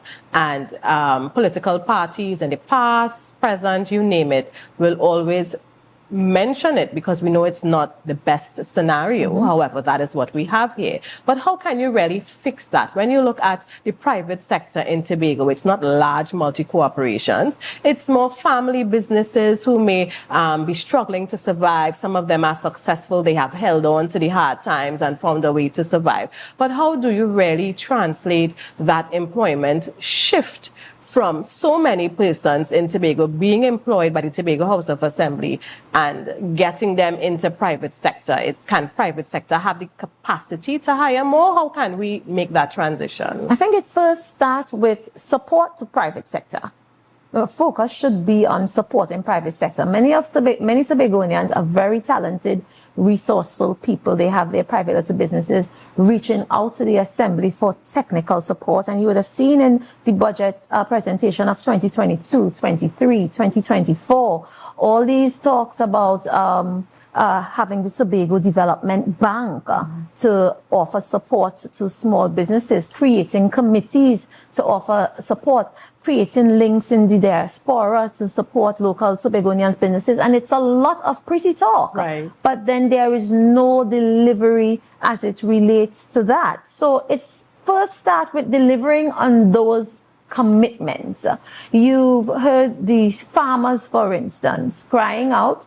Yes, during our time, there was the start of the road project, but they are crying out for water, for electricity. You look at the persons in the tourism operators in Castara who are doing very good sustainable tourism, crying out for water, crying out for support. So yes, over the years, the Tobago House of Assembly has been the main economic driver or engine in Tobago, but there has been attempts by Tobagonians, whether it's from the chamber or from the tourism association, to expand and promote economic activity in Tobago, and they need that support. I think even another important point, Natalie, is over the years, the central government, of which I was a part of and a member of the cabinet, we tried to introduce mega projects to Tobago towards being a game changer, to transform the Tobago economy, to change the prospects and improve opportunities for Tobagonians through the airport expansion project. You would have seen over the years the amount of pushback and opposition as it relates to that project. even the Marriott project. The Marriott project, since 2022, there had been discussions about the Marriott project, the Marriott trying to move in Tobago. And there were Tobagonians from the TPP and from all corners trying to give pushback and rallying their supporters to stand up against the Marriott project. And now today, when the Chief Secretary or any member of the Assembly speaks about accomplishments or economic hope in Tobago, they talk about the airport and they talk about the Marriott project. A matter of fact, that is what the Sandals project was all about.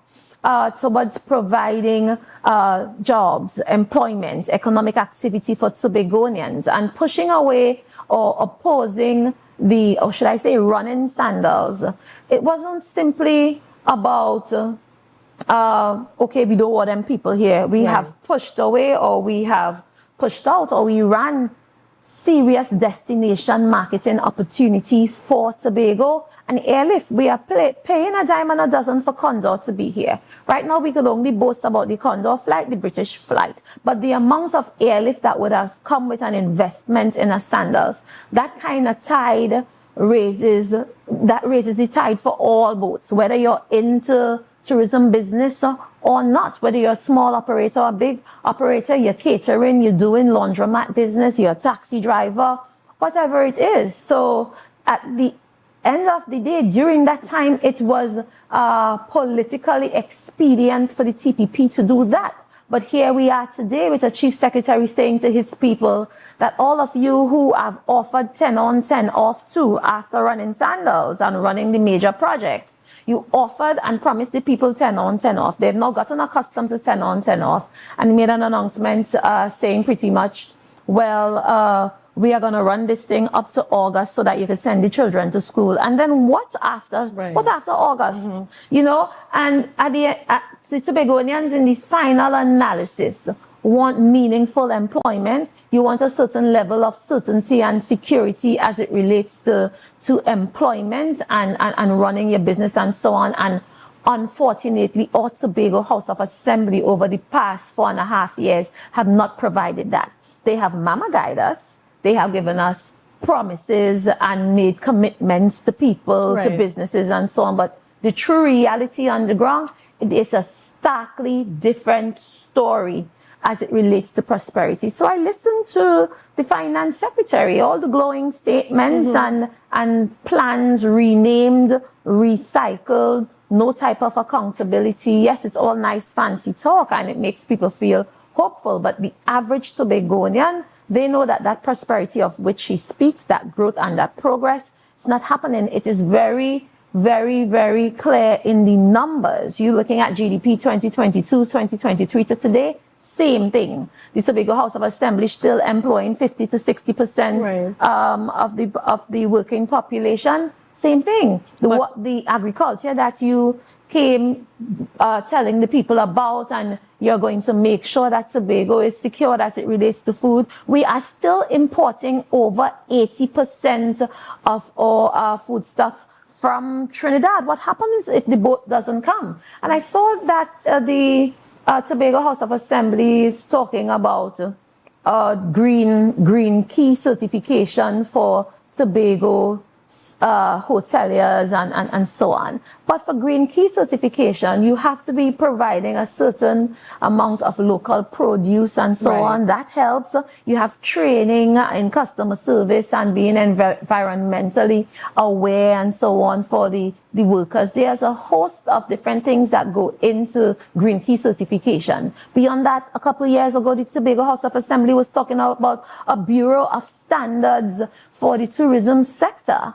And now today, they're talking about the same thing, but they're not calling it a Bureau of Standards. They're saying we're establishing a committee to treat with standards and certification. Same work the Bureau of Standards was supposed to do many years ago. So there's a naming, renaming, announcing, pronouncing, but really in reality, there is no performance, nothing really happening, just promises after promises. And I want us to look, because a lot of people, especially people in Trinidad, I've heard comments why why even present a budget from Tobago? Because it's really, no matter who is sitting in charge, it's really a wish list because the dependency, or it's pegged on what central government will give. So no matter who is presenting, which political party, whoever is in charge, it's a wish list. Do you agree with that? I note the intention to try to pool everything and everybody in the same basket. But I'm saying, as when the dust settles, for every single administration, it is about having a plan and having a vision. And anybody could dream, anybody could plan, anybody could have a vision, anybody could deliver a lofty budget statement, especially in today, the day of Claude, Gemini, ChatGPT, and AI assistants. Of course, anybody could do that. Your fifth former about to do CXC can do that exceptionally well. But when everything in the final analysis is about what are you delivering? And I do not agree with any Trinidadian or anybody who may say, okay, it's just a wish list. You have to have a plan for where you're taking your economy, where you're taking your population. Those youngsters who are out in college and in university right now, who want to return to Tobago, they are looking at the development plans to see, okay, when I come back, where can I fit in? How can I contribute? When I was in college, that was my plan. I'm looking at that time you had the comprehensive economic, the CEDP 2.0 and that kind of thing. You're young and you're studying, you want to come back and contribute to your country. So imagine how those same university students feel when your chief secretary stood up yesterday and saying that he's about to freeze hiring in the Tobago House of Assembly. That is crushing people's dreams and aspirations, killing their hope. And for me, it is about stagnation of opportunity. And it shows this is not strategy. This is not policy. This is the Tobago House of Assembly, the TPP administration, holding up its hands in surrender, saying we have run out of innovative ideas to transform and advance the economy of Tobago. And it is real unfortunate for Tobagonians, especially these youngsters, new talents who are now more technologically advanced. They know how to treat with AI and all the different new developments that are taking place today, who are ready to apply to their Tobago House of Assembly. And it is not sufficient to say, okay, there's a high wage bill. Whatever happened to the digitalization of the assembly that should have happened over the years, so that whatever plan you make now is more embracing and inclusive of this new talent than pushing people away. And then you make a boast, well, we have employed over 3,000 persons. 3,000 who? And 3,000 persons to do what? And if you have done all that in your 5 years, then what has happened to the advancement, the growth, the progress, the productivity in the Tobago House of Assembly while service is still so, it's still not where it needs to be, and Tobago has not advanced in the direction it's supposed to go. So I think that's they've thrown their hands up in surrender. Say, hey, we don't have the plans, we're not able. So we're going to freeze in order to bring the wage bill down, and that is not good enough. I think Tobago deserve better. We are not supposed to only be talking about making the public sector smaller. It should be about how do we expand private sector to absorb these persons who are no longer going to have opportunities in the public sector, that they can work in the private sector, create economic activity, and create more jobs and more innovation to advance the Tobago economy. And were there any standard budgetary allocations for you? You've mentioned your concern about the plan to freeze hiring in THA, but anything in the presentation, did you feel, okay, I think this is good, this can work? I like the tractor pool idea. I've seen that it has grown over the years. I particularly like the support for the disabled and the opportunities to give them some feeling of pride and hope in their country. I'm excited about that. I'm seeing for the 5th time the whole issue of Scarborough Sec coming to the fore. it's interesting that when in 2023, the first ask was for $500 million from the then administration, and now that ask has decreased significantly. My only concern as a former Scarborough Sec, or should I say a Scarborough Sec graduate, we want to see our school developed and built and so on. And it's unfortunate that we have been talking about pre-construction, the technical work for pre-construction for the last couple years. And many may say, okay, well, we didn't get the budgetary allocation we wanted, but we all also know that this project was supposed to be based on off-books financing or loan financing. Right. And during my time in the cabinet, I remember trying to reach out the then Minister of Education, hearing and seeing subturning happening in Tobago, but not getting any information from the Tobago House of Assembly, asking for the user brief so that we could approach the loan financing facilities, and there was much pushback. So it's interesting to see that we are still at the stage of pre-construction and coming up with a plan, when in the past we've heard about going out to tender and so on. So I really would like to see these dreams or these plans come to fruition. So let me tell you, these folks are not short on plans and not short on vision. So I must say the vision is impressive. You hear about the Tobago Development Bank, beautiful. But this year we've seen that plan for Tobago Development Bank dwindle into a Tobago Development Fund, loan guarantee program that the business people are not too sure about. It's not really working for them. Right. So yes, we can give them that. They could make big announcements. They could cut ribbons. They could get the people hype up. But at the end of the day, it's about delivery, the implementation, the execution that is not happening. And therefore, that prosperity that they hope to see and boast about, the Tobagonians are not experiencing it. A matter of fact, the Tobagonians can safely say, we are not winning. The assemblymen, they probably are. Of course, we can see it. They are winning. But the average Tobagonian is not winning and cannot share in that talk of prosperity that the secretary is boasting about. Mm-hmm. And do you think there were any initiatives that should have been allocated for in the budget that may have been left out? Initiatives that should have been, I am not so, I would like to see persons like the Lambo Fisher folk, I would like to see them paid. They have been waiting on payment for so long. Right. You know, it's the bread and butter issues. The TPP came into power under the PDP on bread and butter issues. For me, it's about bread and butter issues also. The athletes and the sporting groups who are crying out for funding. Over the years, we've seen a promise to have a Tobago Sports Company. We saw the Lalon Gordon Fund established, but we cannot tell who's receiving the support. And as much as athletes and sporting groups are crying out for support, we know that it is not happening the way it's supposed to. So I would like to see athletes supported, community sporting groups given the finance so that they can grow and develop. I would like to see the carnival stakeholders in Tobago, that they truly benefit from the October experience.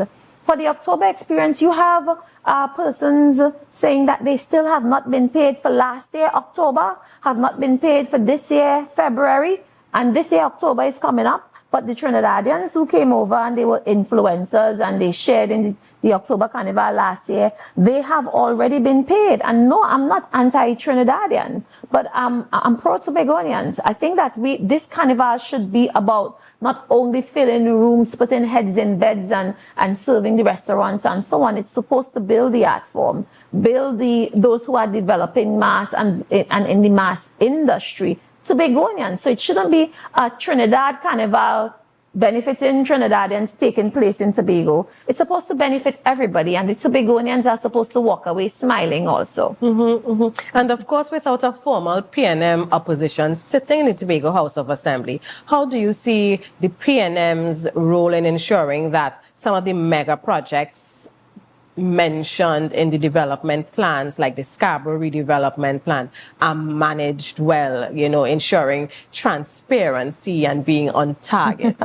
I'll tell you something, Natalie. As the opposition sitting outside the house, the most we can do is be vocal about what we know. Right. But there will be a lot that we don't know because there is nobody in the house to ask the necessary questions. You can depend on Freedom of Information Act to help you in bringing some issues to the fore. But you have seen in this system in Trinidad and Tobago how long it takes to get a response.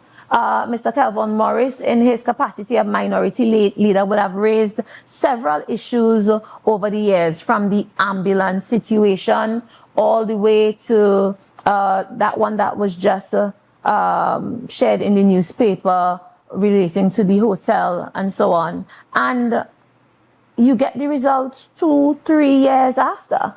You have EID cut, which is responsible for the bulk of procurement and physical projects in Tobago, handling Tobagonian taxpayers' dollars of Trinidad and Tobago, handling public funds in all they do, saying to the Tobago public that they do not fall under the Freedom of Information Act, so therefore they do not need to share information about procurement with the people of Tobago. How good is that as it relates to accountability and transparency? Right. So I'm saying this TPP, PDP, Farley-led folks came into government and came into leadership on the backs of Tobagonians, selling them dreams about transparency and democracy and bread and butter issues and everybody winning. And today, the reality is starkly different. And we are not winning. Tobagonians are not prospering.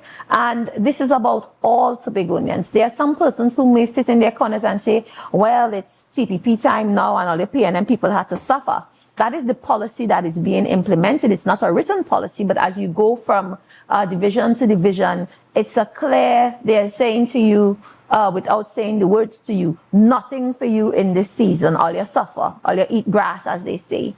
But we as Tobagonians, we have to look at, is this way of governance working out for us? Do Tobagonians really know what is happening with their taxpayers' dollars? You hear about $243 million of our capital budget or development budget for developing housing in Tobago, the bulk of it going to Trinidad contractors. And you're wondering what is happening for the Tobago economy. How much of this money is staying in the Tobago economy? How many of our contractors in our communities are being developed and being granted the opportunity to do some work and gain some experience so that we can employ our people? Or do they have to settle for subcontracts that don't really yield any profit, but you have to operate just to say you're still in the game? Right. We have to be honest about that. We have to be forthright about that.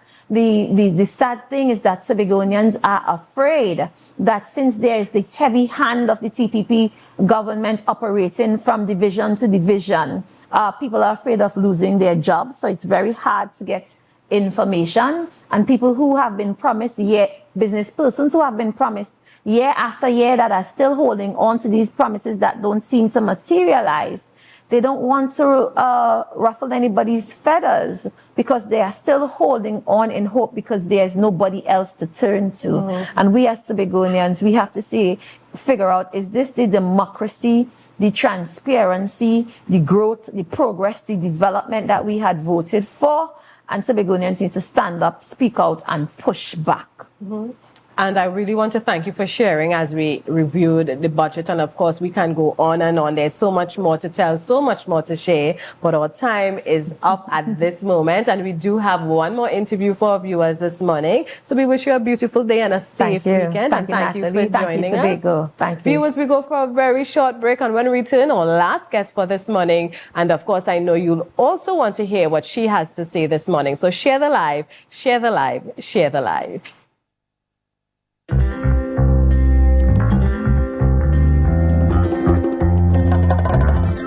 Baby, when you whine on me, somebody get the phone, on the telephone. I get wet. I get wet. I get wet.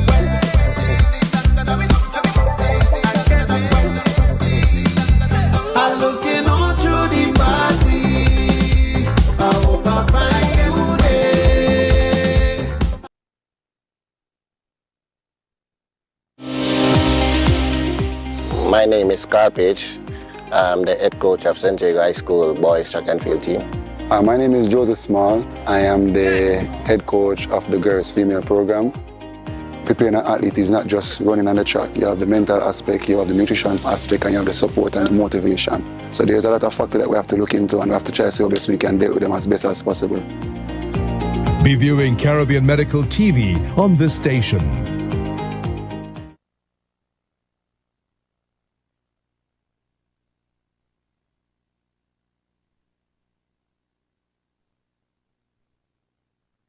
Okay. 335, 336, 337, 338, 339, Counting on your fingers again. No wonder you lose your business. Grandpa, thanks for helping me start over. You not lucky in business, you know. As a child, you tried to sell hog plum.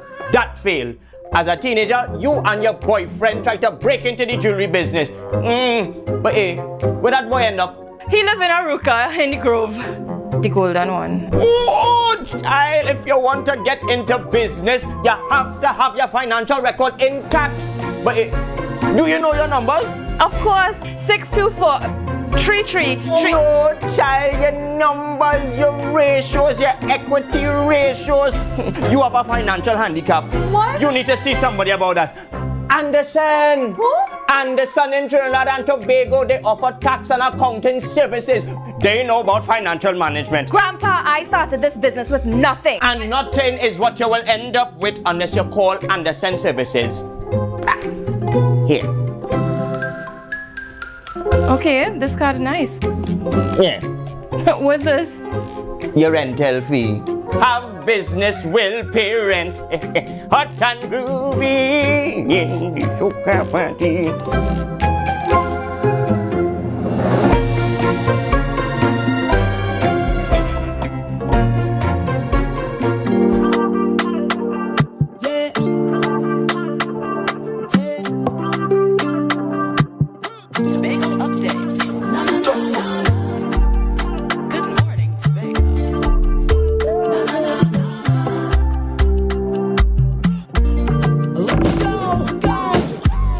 It's a brand new morning, rise up to a brand new dawning as the passion start to rise. The energy fill the skies. I say thanks for favor. Viewers, and thank you for staying with us. My last guest for this morning on Good Morning Tobago is here with me. And of course, every time we are at the Magdalena Grand, most times we will see Ria, our events coordinator, right here at the Magdalena Grand. Good morning, Ria, and welcome. Morning, everybody. Morning. Thank you for having me. Ria has become a staple whenever we're here on a Friday. So it feels as though I work with Ria, not just for a few minutes, but we just always run into each other. And this morning, we're talking about the Robinson Crusoe pub. We're talking about FIFA World Cup. Of course. It's another new 4 years. You know, everybody's waited long enough. Yes. So World Cup is here, and we're inviting everybody to come out and enjoy the pub. We have some nice specials on, so you could come, relax, bring your friends, bring your family. You know, you might want to just come out. Come by us. We will make sure that you are well fed. And I think it's always more exciting when you look at sports with company. Yes. You know, the vibes is totally different. Yes, you could stay home, but you know, it's just something special when you can meet with people who support in the same team. Or even if your team losing the little pecan to come your way, you know, it's all part of our West Indian experience. Of course. And sometimes, you know, you just have a better viewing experience. You mightn't have a big flat screen TV in home, but if you come out, you know, you have the opportunity to see the plays, you know, a lot larger and feel as though you are there. Yes. So tell us about some of the packages, because we're talking about food and drinks. Food and drinks. So on the drinks side, we have draft beer, and we're doing 3 for $30 at draft beer. So you can come and you can have your drinks all evening. So we're opening during the times of the games as well. So from 8 in the morning until the last game plays.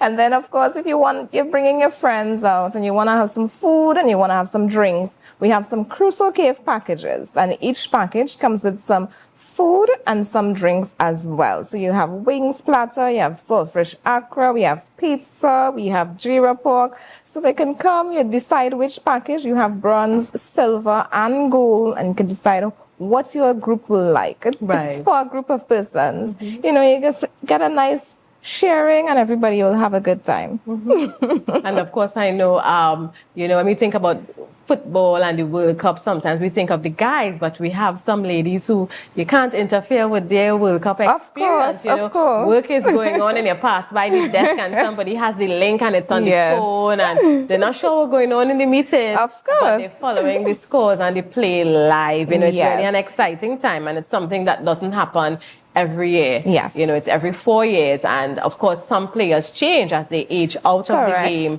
And it's always exciting to see the new ones coming up and learning the names and learning what they know. Yes, seeing who will be the next great, you know, all-timer on the field. So something to do. And you mentioned once there's a match playing, the pub is open. The pub is open. And then we also have a private section, which is the Crusoe Cave upstairs, which has a very big flat screen TV. You get a nice butler service, so you can book it separately if you want, or you can just come and sit in the pub with us. Yes. So viewers, again, the Magdalena Grand always catering for you, always thinking about you and, you know, crafting something just for you to have a grand time. So you don't have to miss out on this if you don't have the cable service at home, you don't have, you know, stop watching it on your phone. You can come down here and just be a part of the vibes, fun. Even if you're coming on your own, you must make friends. We know how to make friends. So I know it's going to be easy for you to make a friend and enjoy the vibes. Again, Ria, thank you to you and the department for always